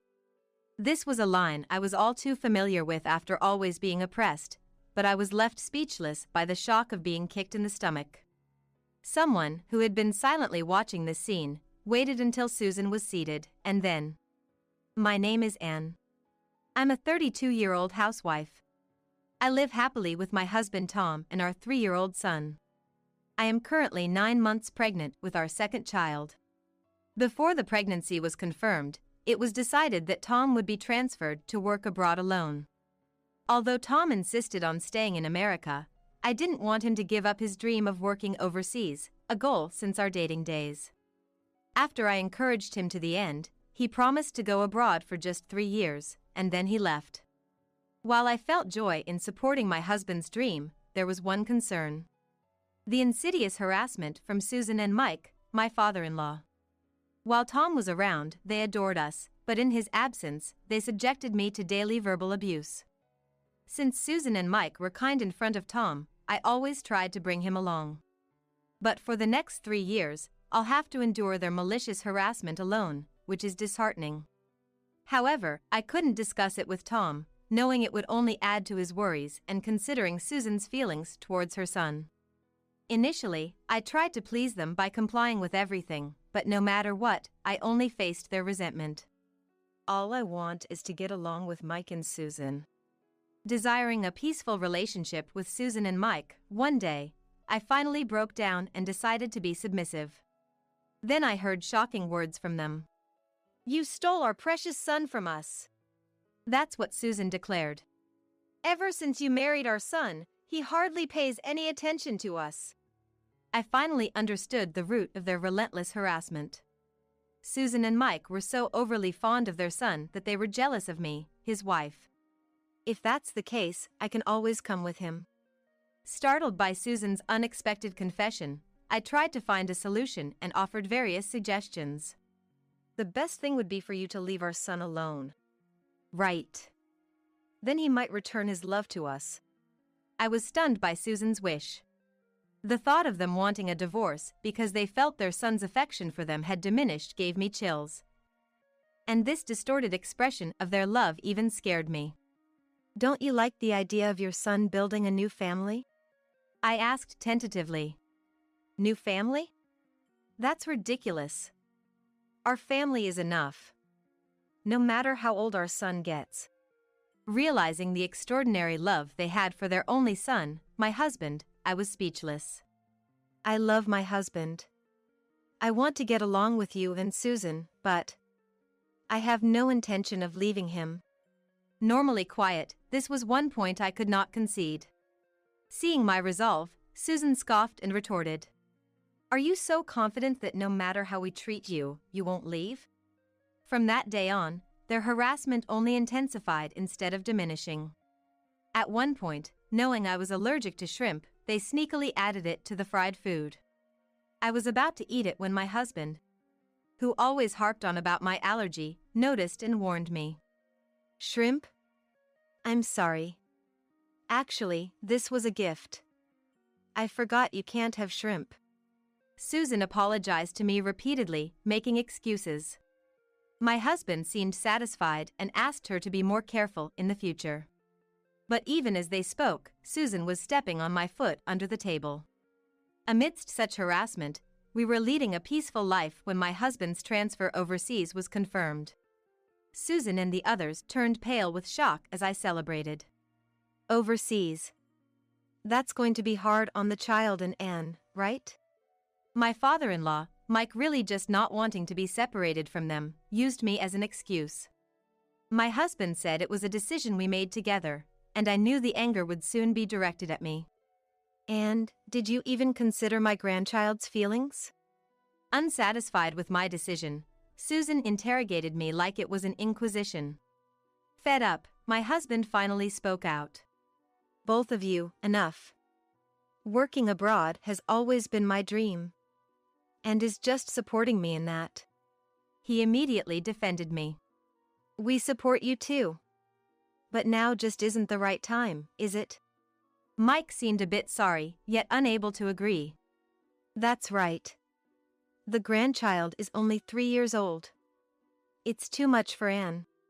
Susan, for once, seemed to be on my side, using my name in her argument.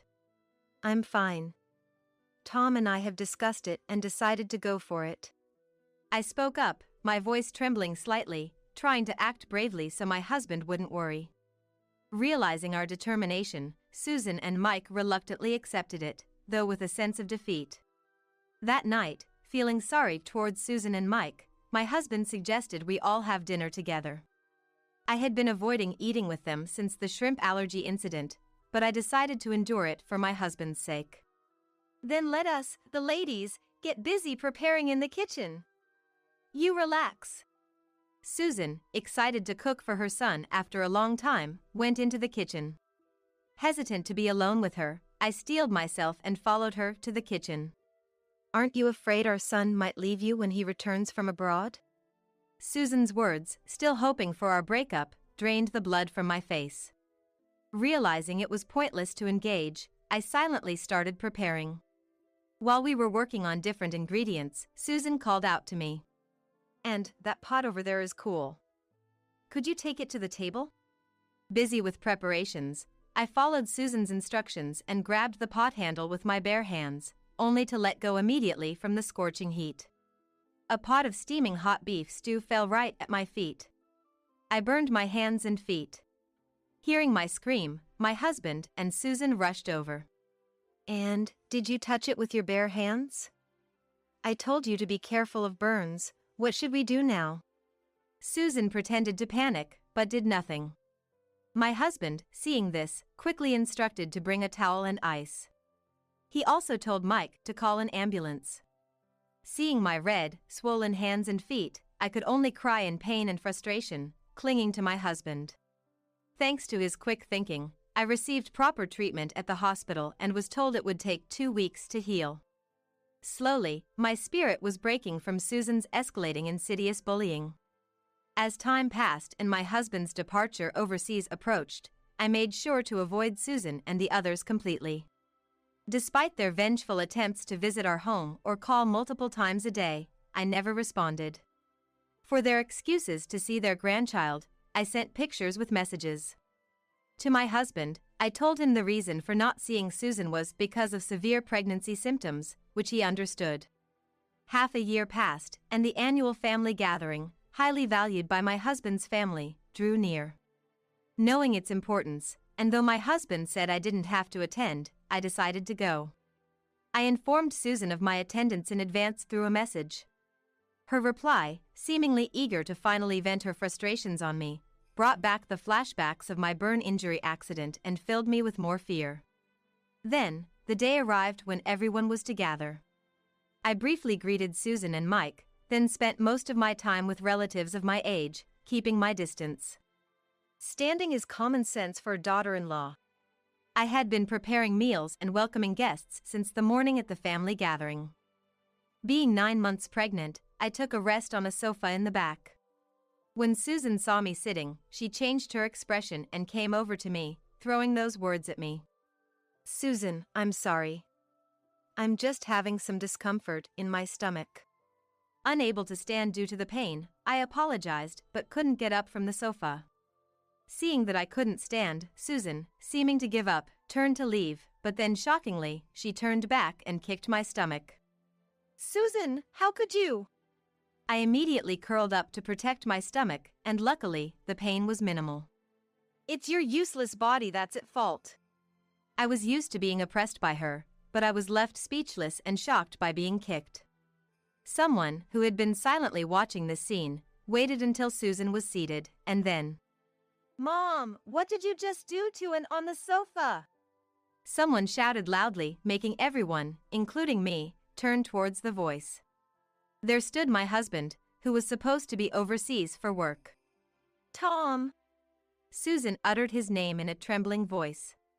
Painfully, I stood up from the sofa and slowly moved towards my husband. What did you do to Ann just now? He asked Susan, with an expression I had never seen before. Tom, why are you here? Until the previous day, my husband had apologized over the phone, saying he couldn't get a long leave and wouldn't be able to attend. I couldn't ask him to accompany me, knowing he had just been transferred overseas. Anne. I came back to surprise everyone. Tom's face softened as he looked at me, his expression changing completely from before. He rushed over to me, hugged me around my shoulders, and supported me. But when I came back, I happened to see Mom and you having that interaction from the entrance.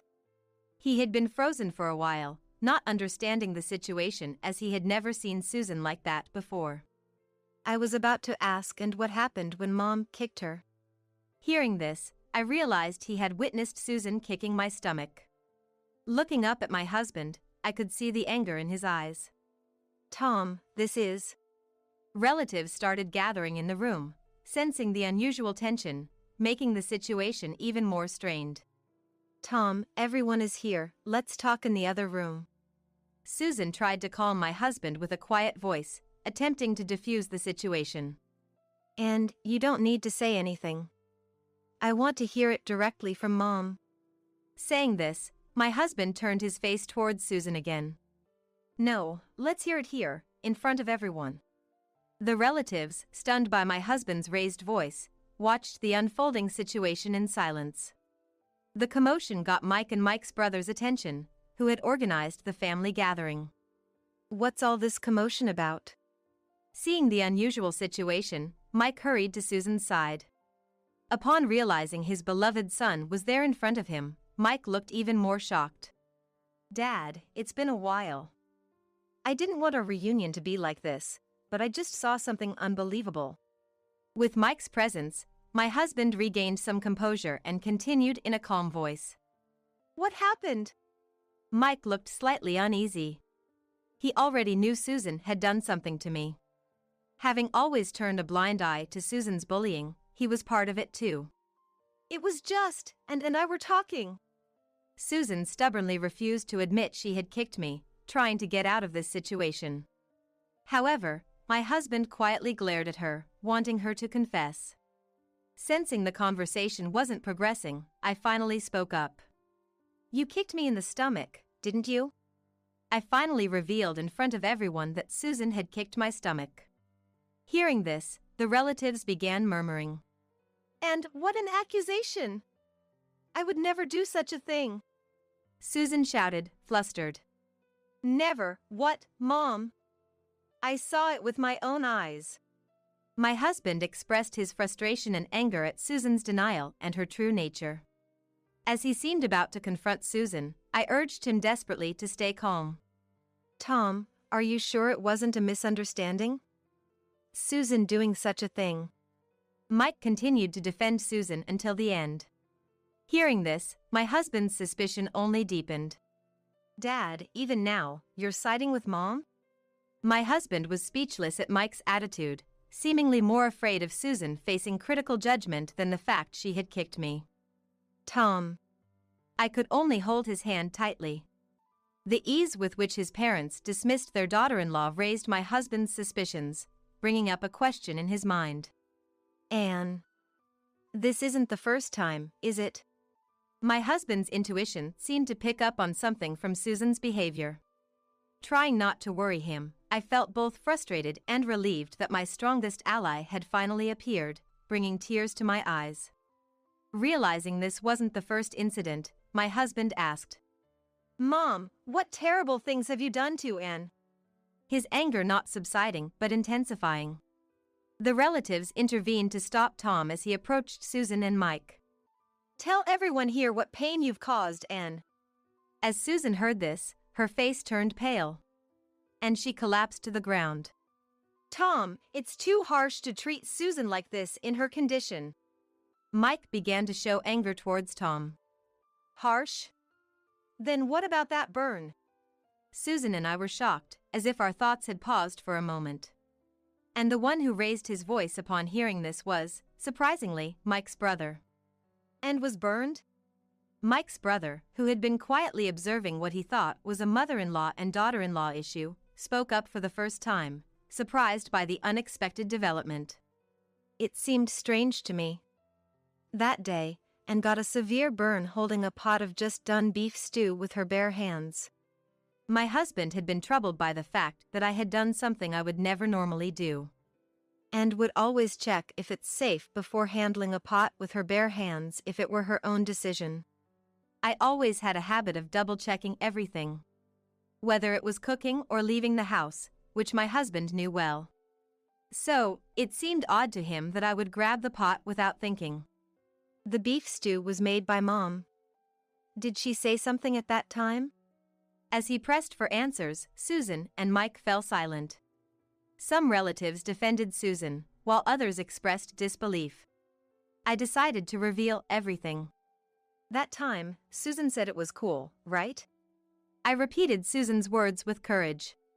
I explained how I was busy with my own cooking preparations that day and took Susan's words at face value without checking the pot. I regret not verifying and ended up getting burned.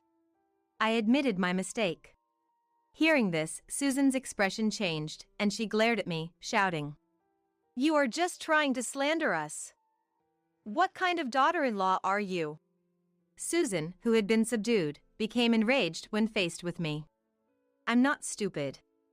I have saved our interactions as evidence. I had secretly been collecting evidence of Susan and Mike's insidious harassment, in case I couldn't endure it any longer. My husband showed a surprised expression, then I said, "Tom, I'm sorry I kept quiet. I didn't want to worry you, and I was afraid of ruining your relationship with Susan and Mike." The root of his parents' harassment stemmed from their affection for their beloved son. It was a twisted love, but I wanted to avoid worsening the relationship between Tom, who had been raised with much love from his parents. Susan and Mike, not expecting that I had been considerate of them, turned pale upon hearing this. "Mom, Dad, did you hear? Even after all this, and was still thinking of us." Tom apologized to me, ashamed that he hadn't realized the situation. "And I'm so sorry my parents made you suffer this much." Tom apologized with tears, and Susan, as if regretting how things turned out, exclaimed, "No, it's wrong. It's her fault. She stole our precious son." It was the moment Susan's true nature was revealed. The relatives around us looked on with cold eyes. Even Mike, considering his brother's reputation, tried to stop Susan's outburst. "Who stole me from you? Are you doing all this too and because of me?" My husband was speechless, not expecting such a distorted form of love where Susan's harassment was a retaliation for his affection being directed towards his new family. "I'm grateful for how you raised me. But the most important thing to me now is and our family." He expressed his feelings to Susan and Mike. He then shared how much respect and consideration we had always shown towards Susan and her family. "Mom, Dad, I wanted you to see the irreplaceable love of your grandchildren and Anne's admiration for you." Moved by their son's desperate plea, Susan and Mike seemed to finally realize the gravity of the situation, and Mike collapsed on the spot. "Mom and Dad, you've destroyed your own daughter-in-law's love and my trust with your own hands." Hearing this, Susan, realizing for the first time that she had disappointed her precious son, broke down in tears. Seeing Susan crying and distraught, a part of me felt sorry for her outburst. But more so, I felt a sense of relief in her taking responsibility for this mess. Mike's brother, changing the dire atmosphere, intervened. "All right, this isn't a spectacle. The four of you, Please move to a quieter room." With those words, the other relatives awkwardly dispersed. Receiving words of sympathy and encouragement, I began to relax a bit. Supported by my husband's arm, we moved to a quieter room as Mike's brother suggested. Once the four of us were inside, an uncomfortable silence filled the room. My husband still had questions for them, eagerly wanting to confront them. However, Susan and Mike looked so exhausted that he hesitated to speak. Then, Mike's brother entered the room. "Now we can have a calm discussion. Is it true that and was subjected to insidious bullying?" With a stern expression, Mike's brother asked directly. After a moment of contemplation, Mike finally nodded in resignation.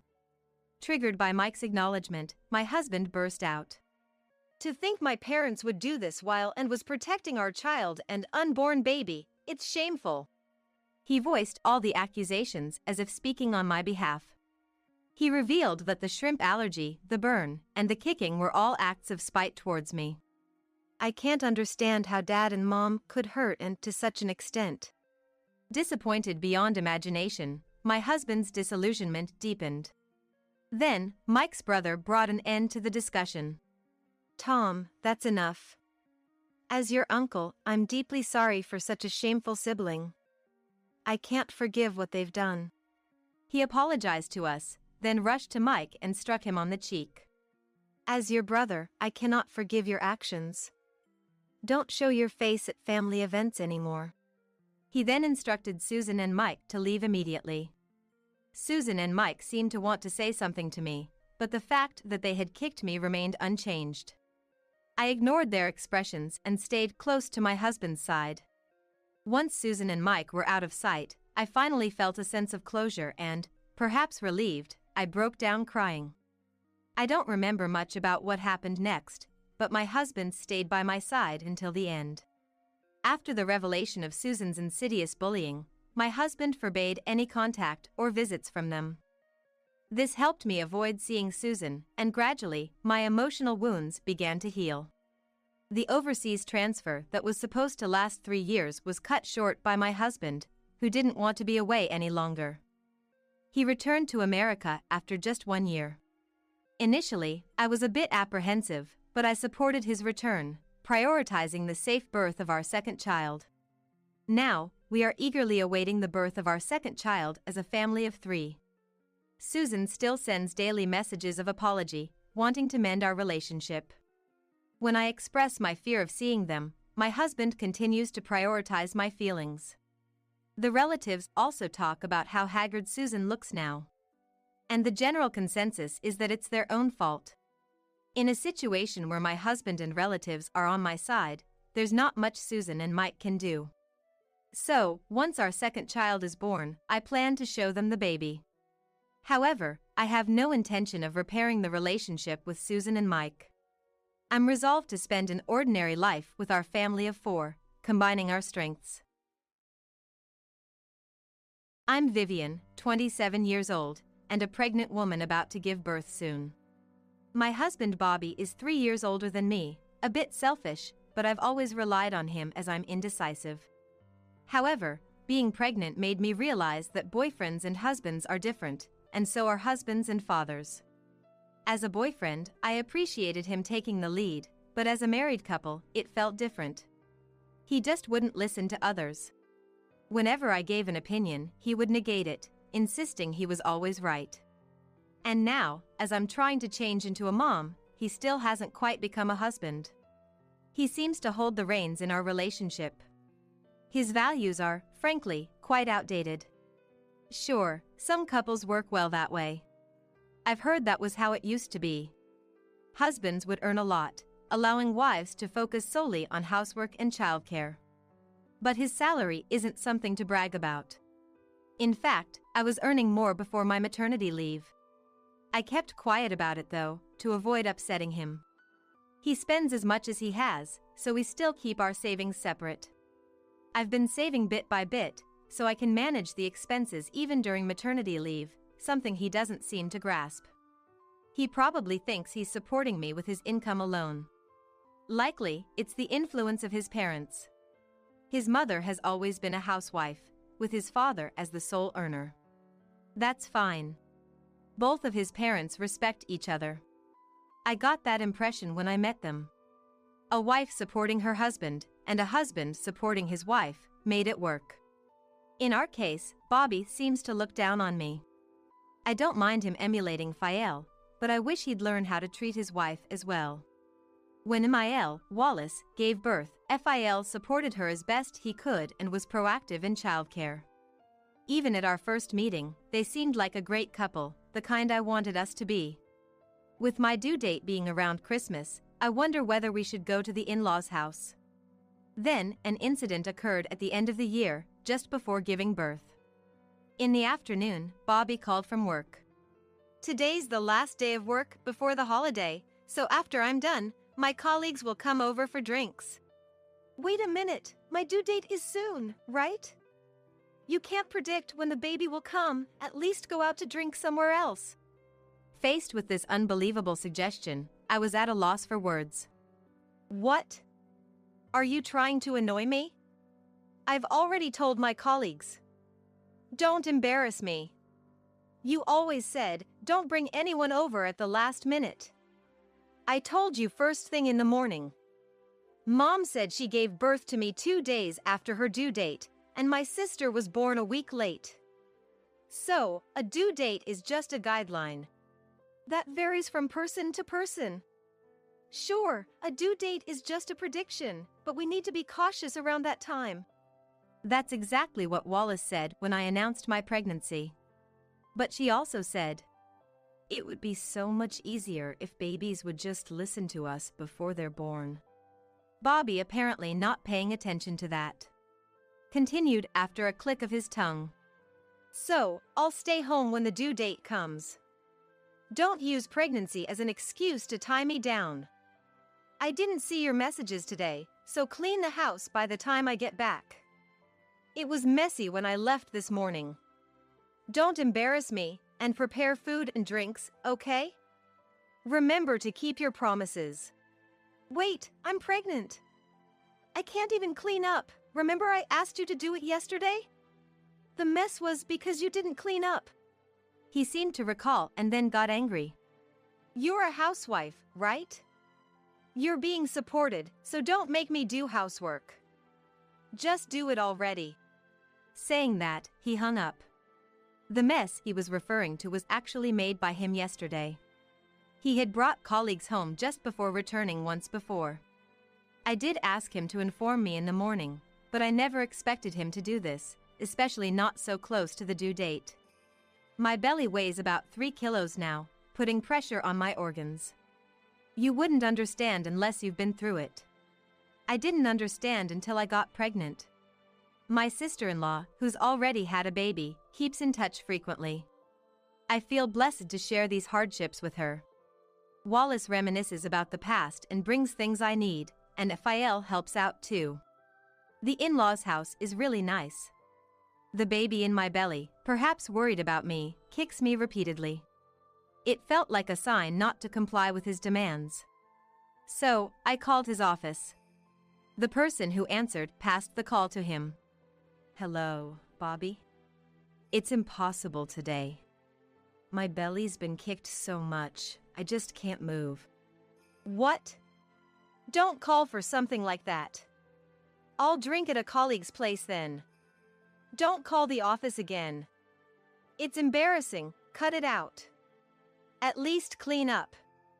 If you don't, it's divorce, understand? All I could hear was the cold electronic tone in my ear. I couldn't believe he was this terrible. Lately, he has been using divorce as a threat for everything. He thinks I'm afraid of divorce now that we have a baby. He uses it to make me anxious. According to him, it's discipline. The only reasons I haven't divorced him are the possibility of change after the baby's birth and the in-laws' presence. How can someone from such a good family turn out like this? Knowing Sael, it's definitely not the parents-in-law's upbringing. It must be his friend's influence. At our wedding, one of his friends said, "Keep your wife in check." After that, he started acting more arrogantly towards me. Since the wedding, he has been acting even more bossy and bossy towards me. Just then, the phone rang at the perfect time, and I answered it. Hello, Vivian, how are you feeling? Wallace, it's not my body, it's my mood that's terrible. Wallace sounded a bit panicked over the phone. The due date is Christmas, right? You might feel like you have a lot to do, but prioritize your baby and yourself first. Thank you. But the problem isn't that. I'm sorry to say, but I might end up divorcing. I don't want to part from you guys, but I've reached my limit with this incident. I couldn't hold back my tears anymore. Wallace sounded frantic on the other end. What happened all of a sudden? Can you explain? Bobby called earlier, saying he's bringing colleagues home tonight. He told me to clean up and buy drinks and prepare. If I can't do that, he said it's divorce. So, I guess there's no other choice but to divorce. I've been threatened like this for a while now. Even the usually cheerful Wallace was silent, listening. I'm sorry, I didn't notice. Bobby told me you were going to give birth near your parents' home. What? I'm not at my parents', I'm at our house. I didn't understand why he would lie about that, but her response clarified it. That's why I've been giving him money every day, as he said he couldn't eat properly. I should have taught him housework to reduce your burden. That's my responsibility too. No, she did teach him. It's clear from how Sael is. He just chose to escape. Even Fael does the household himself. Really? I didn't know that. I'm sorry, I almost became an ungrateful wife without knowing the situation. No, it's our fault too. If you're not at your parents', we're neglectful parents. We should have helped more. When he gets drunk, he won't get away with it. I'll give him a piece of my mind next time. I was relieved to have a mother-in-law who would stand up for her son's wife like this. Thank you. I'm really happy I can rely on you, Wallace. You're like a real mom to me now. I lost my mother early, so her friendliness meant a lot to me. I'm feeling okay for now, so I'll try to clean up. I'll order the drinks for delivery and take a break once it's done. Don't push yourself too hard. If anything happens, I'll come right away. After I finished cleaning and was taking a break, he came back home. The party was mostly his colleagues being considerate, but a drunk Bobby started giving orders. Hey, we're out of drinks, bring some more. As he said this, a colleague went to get them, but that only made him angrier. Don't use my colleague, you've embarrassed me again. His colleagues, looking disdainful, soon said they had to leave. Fortunately, it was the holiday season, so there were plenty of excuses. As they left, he passed out, and I saw them out. One of them apologized profusely as they were leaving. We heard you were pregnant, but didn't expect you to be at home. Please take care of yourself. And stopped me as I tried to follow them to the door. After that, I don't remember much for a while. Later, Wallace told me she couldn't get through on the phone and found me unconscious when she arrived. She had called an ambulance in a hurry. I regained consciousness on a hospital bed. Still feeling weak, I decided to keep my eyes closed and rest a bit. Just then, the door to the hospital room opened. What the hell, you're sleeping soundly. I rushed here for nothing. The house is still a mess, nobody's there, and I get a message to come to this hospital? You've embarrassed me in front of my colleagues. It's definitely divorce now. In fact, wake up already, I need you to sign the divorce papers. The juniors were disgusted with you. A wife who can't even prepare properly, maybe I should divorce you quickly without you noticing the affair. That way, I can marry my girlfriend. No alimony, huh? Am I a genius or what?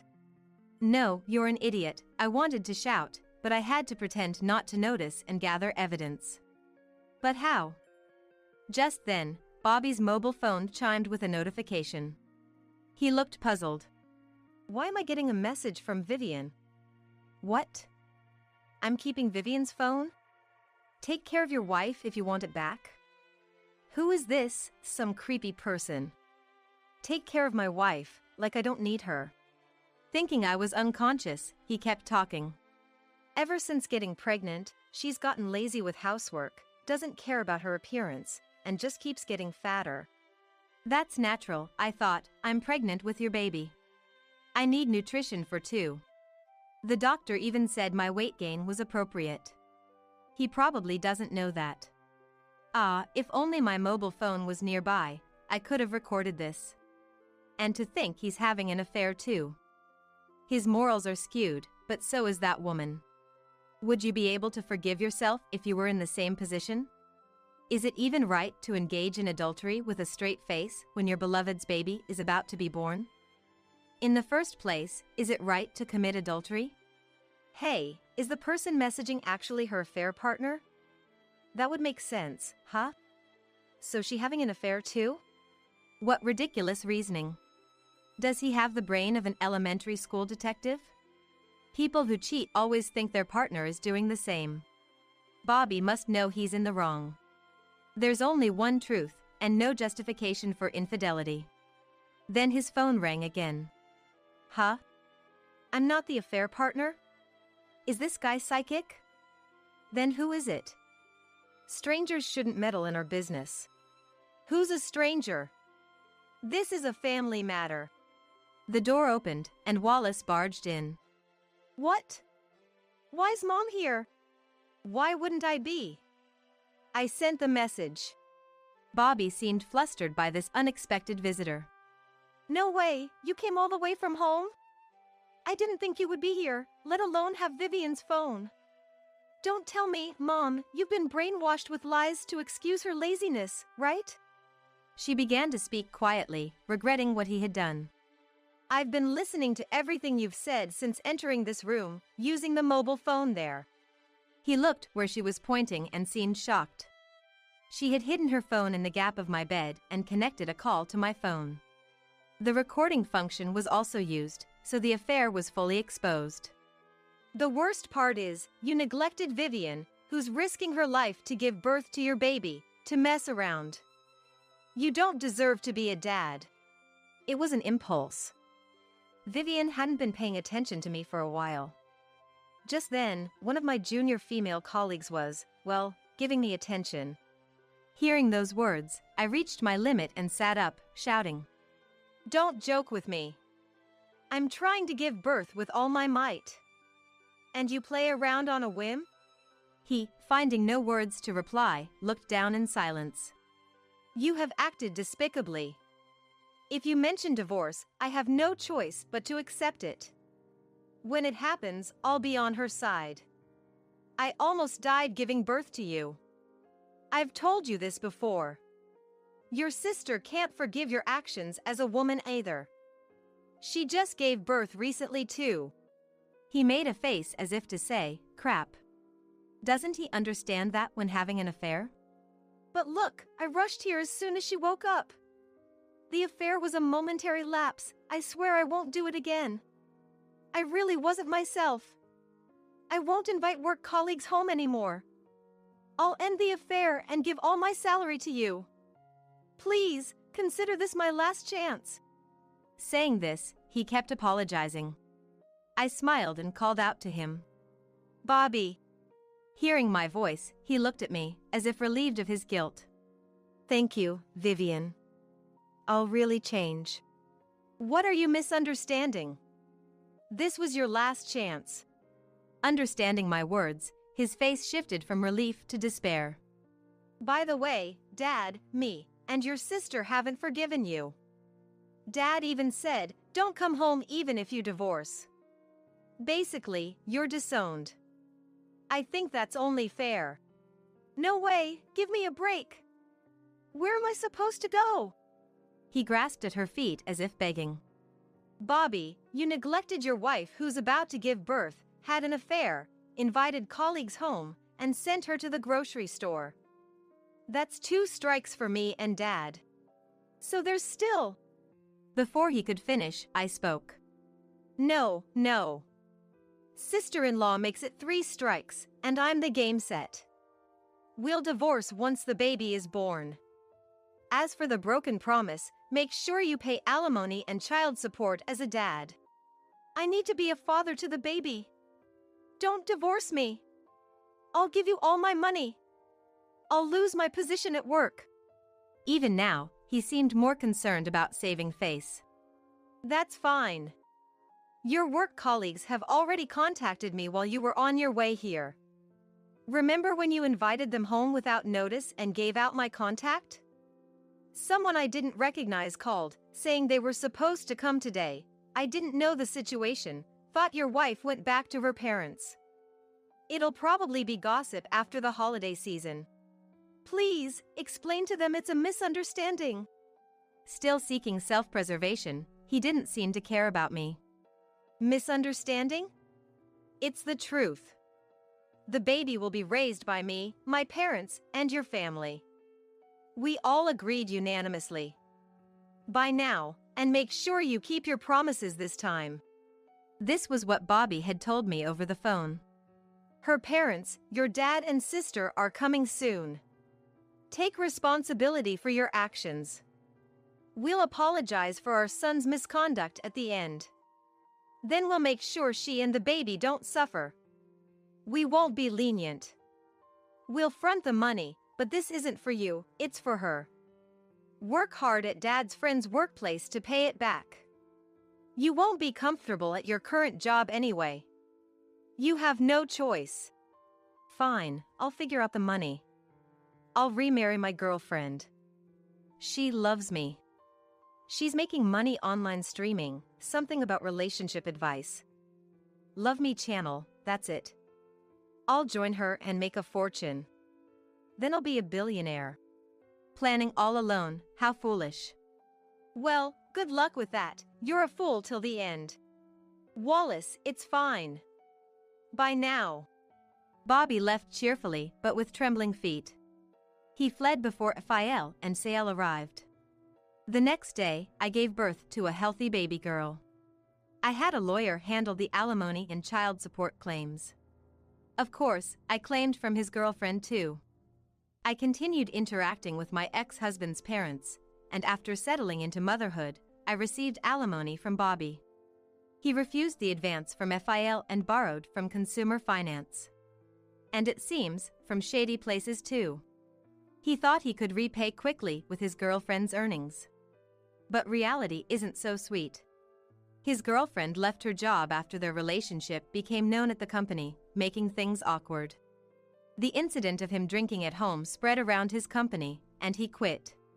His last hope, the streaming, leaked somewhere, and the channel disappeared due to the affair despite being about relationship advice. Doing bad things doesn't pay off. Who leaked it? Sael was giving a thumbs up, but it must be my imagination. If he hadn't mentioned the channel name, maybe it wouldn't have gone this far. In the end, he couldn't pay back and is now missing. My daughter and I will surely be lovingly raised by two wonderful families. There is no seat of mine. Olivia, oh, your seat? I cancelled it. Ava. Today is the wedding ceremony of my dear brother, Jack. Me, his real sister, not having a seat at the groom's side is unthinkable. What do you mean by cancelled? Oh dear. I mean exactly what I said. Your seat isn't here anymore. Laughing almost cartoonishly, adorned with numerous necklaces and bracelets, is Ava, the bride's mom. To me, she's just my sister-in-law's mom, not someone I usually interact with much. But, as it turns out, Ava and I have a bit of history. I'm Olivia, a 25-year-old singer. Since childhood, I've pursued my dream, enduring hardships and disappointments, but 3 years ago, I passed a crucial audition. That led to hit songs, and now I'm busy with solo concerts and TV appearances. I met my husband, Michael, at work, and we married a year ago. Both my professional and personal life are thriving. It's all thanks to the support of my family. Especially my brother, Jack, who's always been here for me. He had been claiming to me as, "I'm your first fan," since my debut. However, in the entertainment industry, I sometimes face criticism for being frivolous or chasing dreams endlessly. When Jack's marriage was decided, my biggest concern was exactly this. I worried if Jack would be badmouthed by his wife's family because of my career, but Mary and Ava, his wife and mother-in-law, smiled and supported my work. I was so happy with that, yet I never imagined today's wedding turning out like this. Come on, how long will you stand there? You're obstructing the other guests. Please leave quickly. What are you talking about? Today is my brother's important wedding. I'm definitely attending. How many times do I have to tell you? You don't have a seat. Just go home immediately. Then, a staff member from the venue, seemingly unable to watch any longer, came to help. If there's been a mistake, we can arrange a seat for you. What would you like to? It's fine. Today is my daughter's wedding. The presence of someone like her would only lower the grade of the ceremony. No need for unnecessary interference. What do you mean by that? Don't you get it? I don't want someone with a frivolous job like yours in my family. I cannot let that comment go. Please retract it. Where did I go wrong? I'm proud of my job. Just because you're a bit famous, you act so high and mighty. You're just a one-hit wonder, aren't you? You'll fade away soon enough. I was so stunned by her words that I fell silent. My husband Michael, perhaps out of anger, had gone pale and was glaring at Ava. Was Ava really so pleased with our situation? She dramatically spread her arms wide with a triumphant look. Her heavy bracelets clanged loudly. If you really want to attend badly, there's one condition. If you can meet it, you're welcome at the wedding. All right, let's hear it for now. Though I was thinking, what kind of condition? I prepared to listen. Ava's face twisted into an even more satisfied, mocking smile. Quit your singing career. Then I'll allow you to attend. I couldn't help but raise my voice at Ava's outrageous suggestion.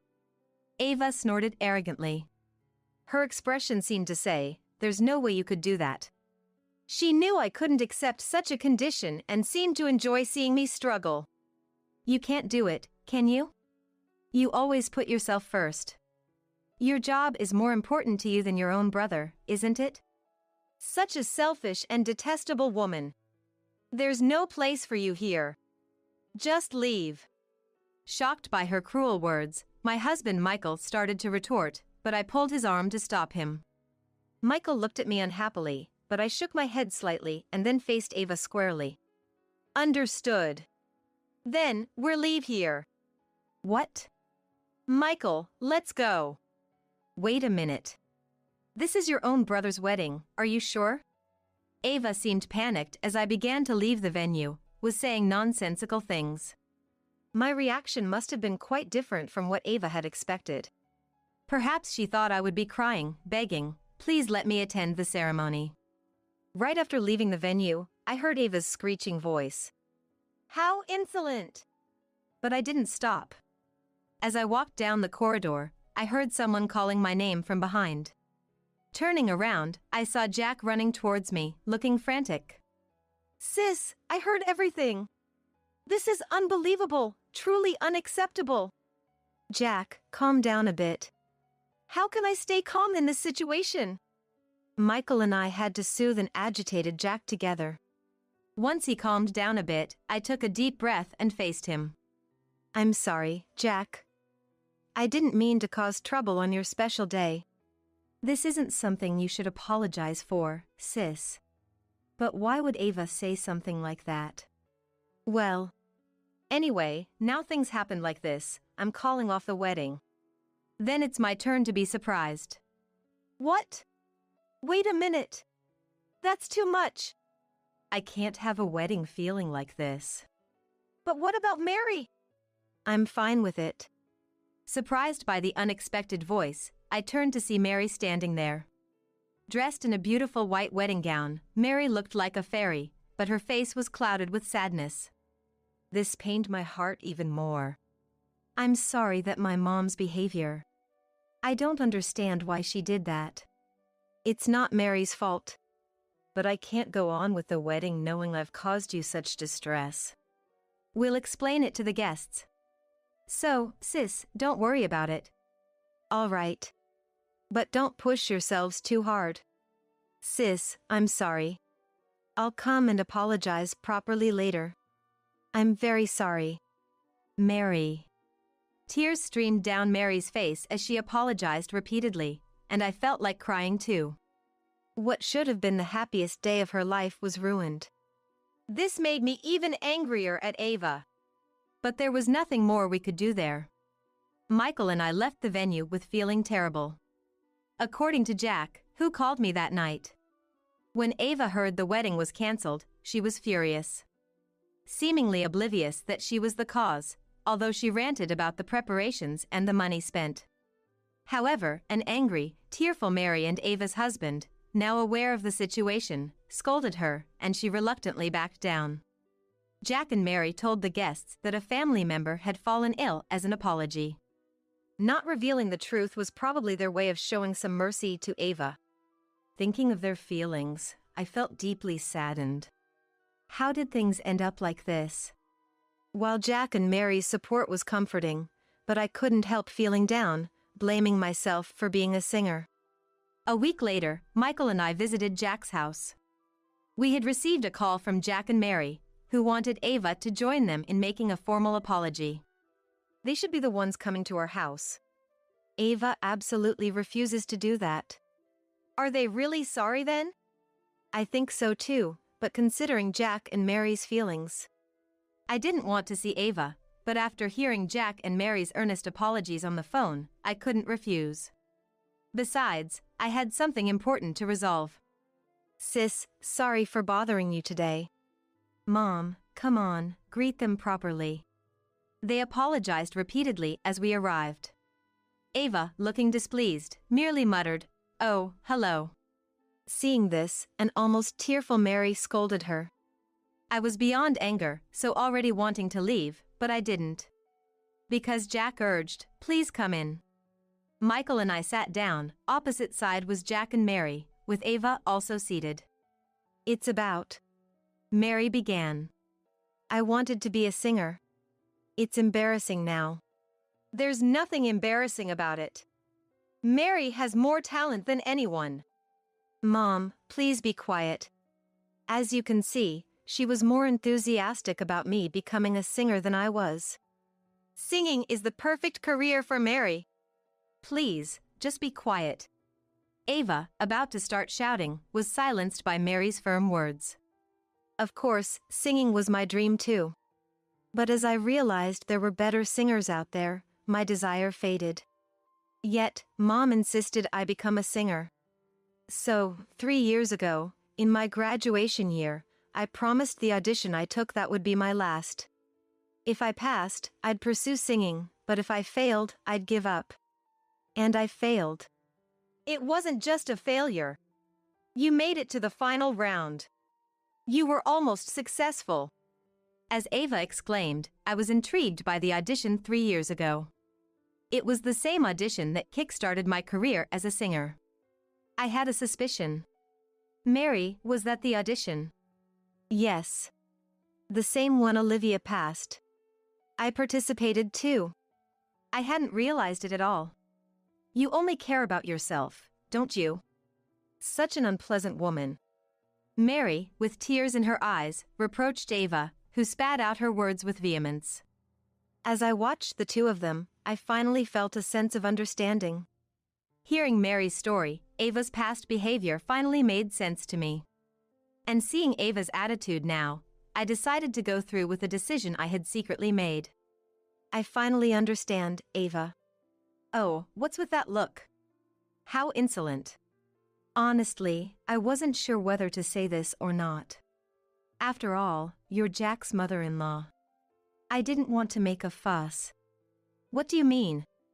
Ava, you've been saying it all along, haven't you? To introduce Mary for a singing job or to refer her to my agency. Eh? Mom, you said that? That was just small talk. Even for small talk, it felt like big pressure. You became more aggressive when I didn't take you seriously, and recently, You even threatened to sell my private photos to a tabloid if I didn't introduce her. Hey, that's practically threatening. Jack, enraged, leaned forward, but I gestured for him to stay calm. Next to him, Mary opened and closed her mouth in disbelief. She might have been too shocked to find words, not expecting her own mom to do such things. I felt a bit guilty, but I couldn't stop now. The incident at the wedding ceremony, was it your way of getting back at me because things didn't go your way? Mom, did you really do such a terrible thing? That is. You coward. Bringing this up in front of Mary. I knew Ava didn't want Mary to know about her actions. Mary would be hurt if she found out. That's why I had been hesitant to say anything. But I had explained the situation to Michael, then he nodded slightly at me from beside of me. Ava was ignoring Mary's attempts to stop her, approached me, veins throbbing on her temples. Let me make it clear. Mary has far more potential as a singer than you. If it weren't for you, she would have passed the audition. She could have been a singer, even a star. I let her marry into a less impressive family, thinking it might lead to a singing opportunity for her. How dare you take advantage of my kindness? Ava's intensity silenced not just me, but Jack and even Mary. As we stood there stunned, Ava continued her irrational tirade. You probably used some dirty tricks to pass that audition, didn't you? Bribe the judges, maybe even seduce them. You seem like the type of doing that really well. Even now, who knows what you're doing to get work? Mom, please stop. Mary's tearful plea seemed unheard by Ava. I was so overwhelmed, I didn't know whether to be angry or sad. Then, Michael spoke up. Olivia passed the audition on her merit. Aren't you a sweet husband? But your wife's popularity is just a fluke. Likewise, Mary failing the audition was a matter of merit. Michael's firm tone even caught Ava off guard. I remember that audition 3 years ago well.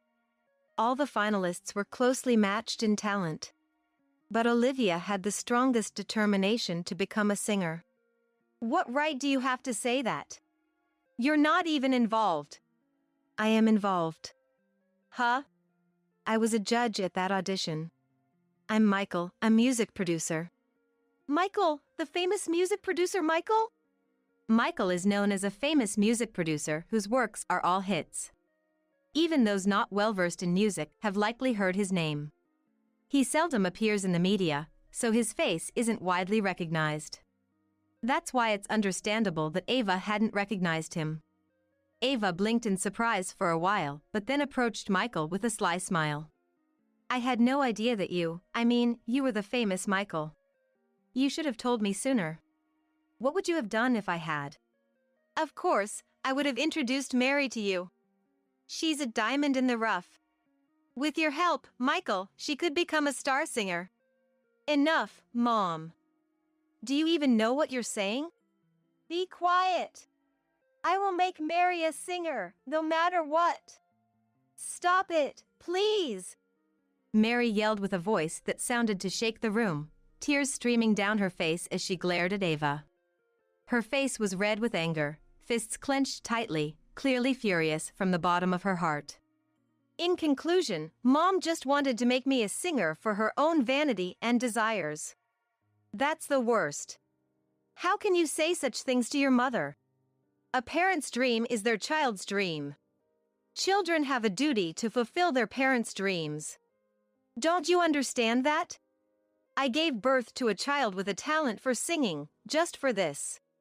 Don't talk nonsense. The one talking nonsense is you. You could have been rich and famous. What a disappointment. That's it. I've had enough. I'm cutting ties with you, Mom. What? Are you out of your mind?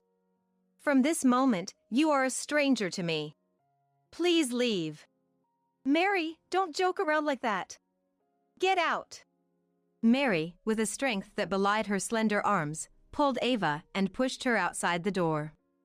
Ava, having been thrown out, angrily pounded on the door. When Mary threatened to call the police if she didn't quiet down, Ava's anger turned to tears and pleading. Mary, why are you doing this to me? I've always done everything for you. Still saying that. Apologize to Olivia, you shameless woman. Watching Mary shout pained to me, but I was glad she stood by me to the end. I secretly decided that if Jack and Mary would have another wedding, I will definitely support them. 3 months after the incident with Ava. Ava, disowned by Mary, was also divorced and kicked out of her home by her husband. It was discovered that she had secretly incurred debts in her efforts to make Mary a singer. She faced claims for damages to her family and me, as well as the wedding cancellation fees, which further increased her debts. Now, she's living modestly, working part-time to repay her debts. Having been a housewife for so long, it's been tough for Ava to work outside.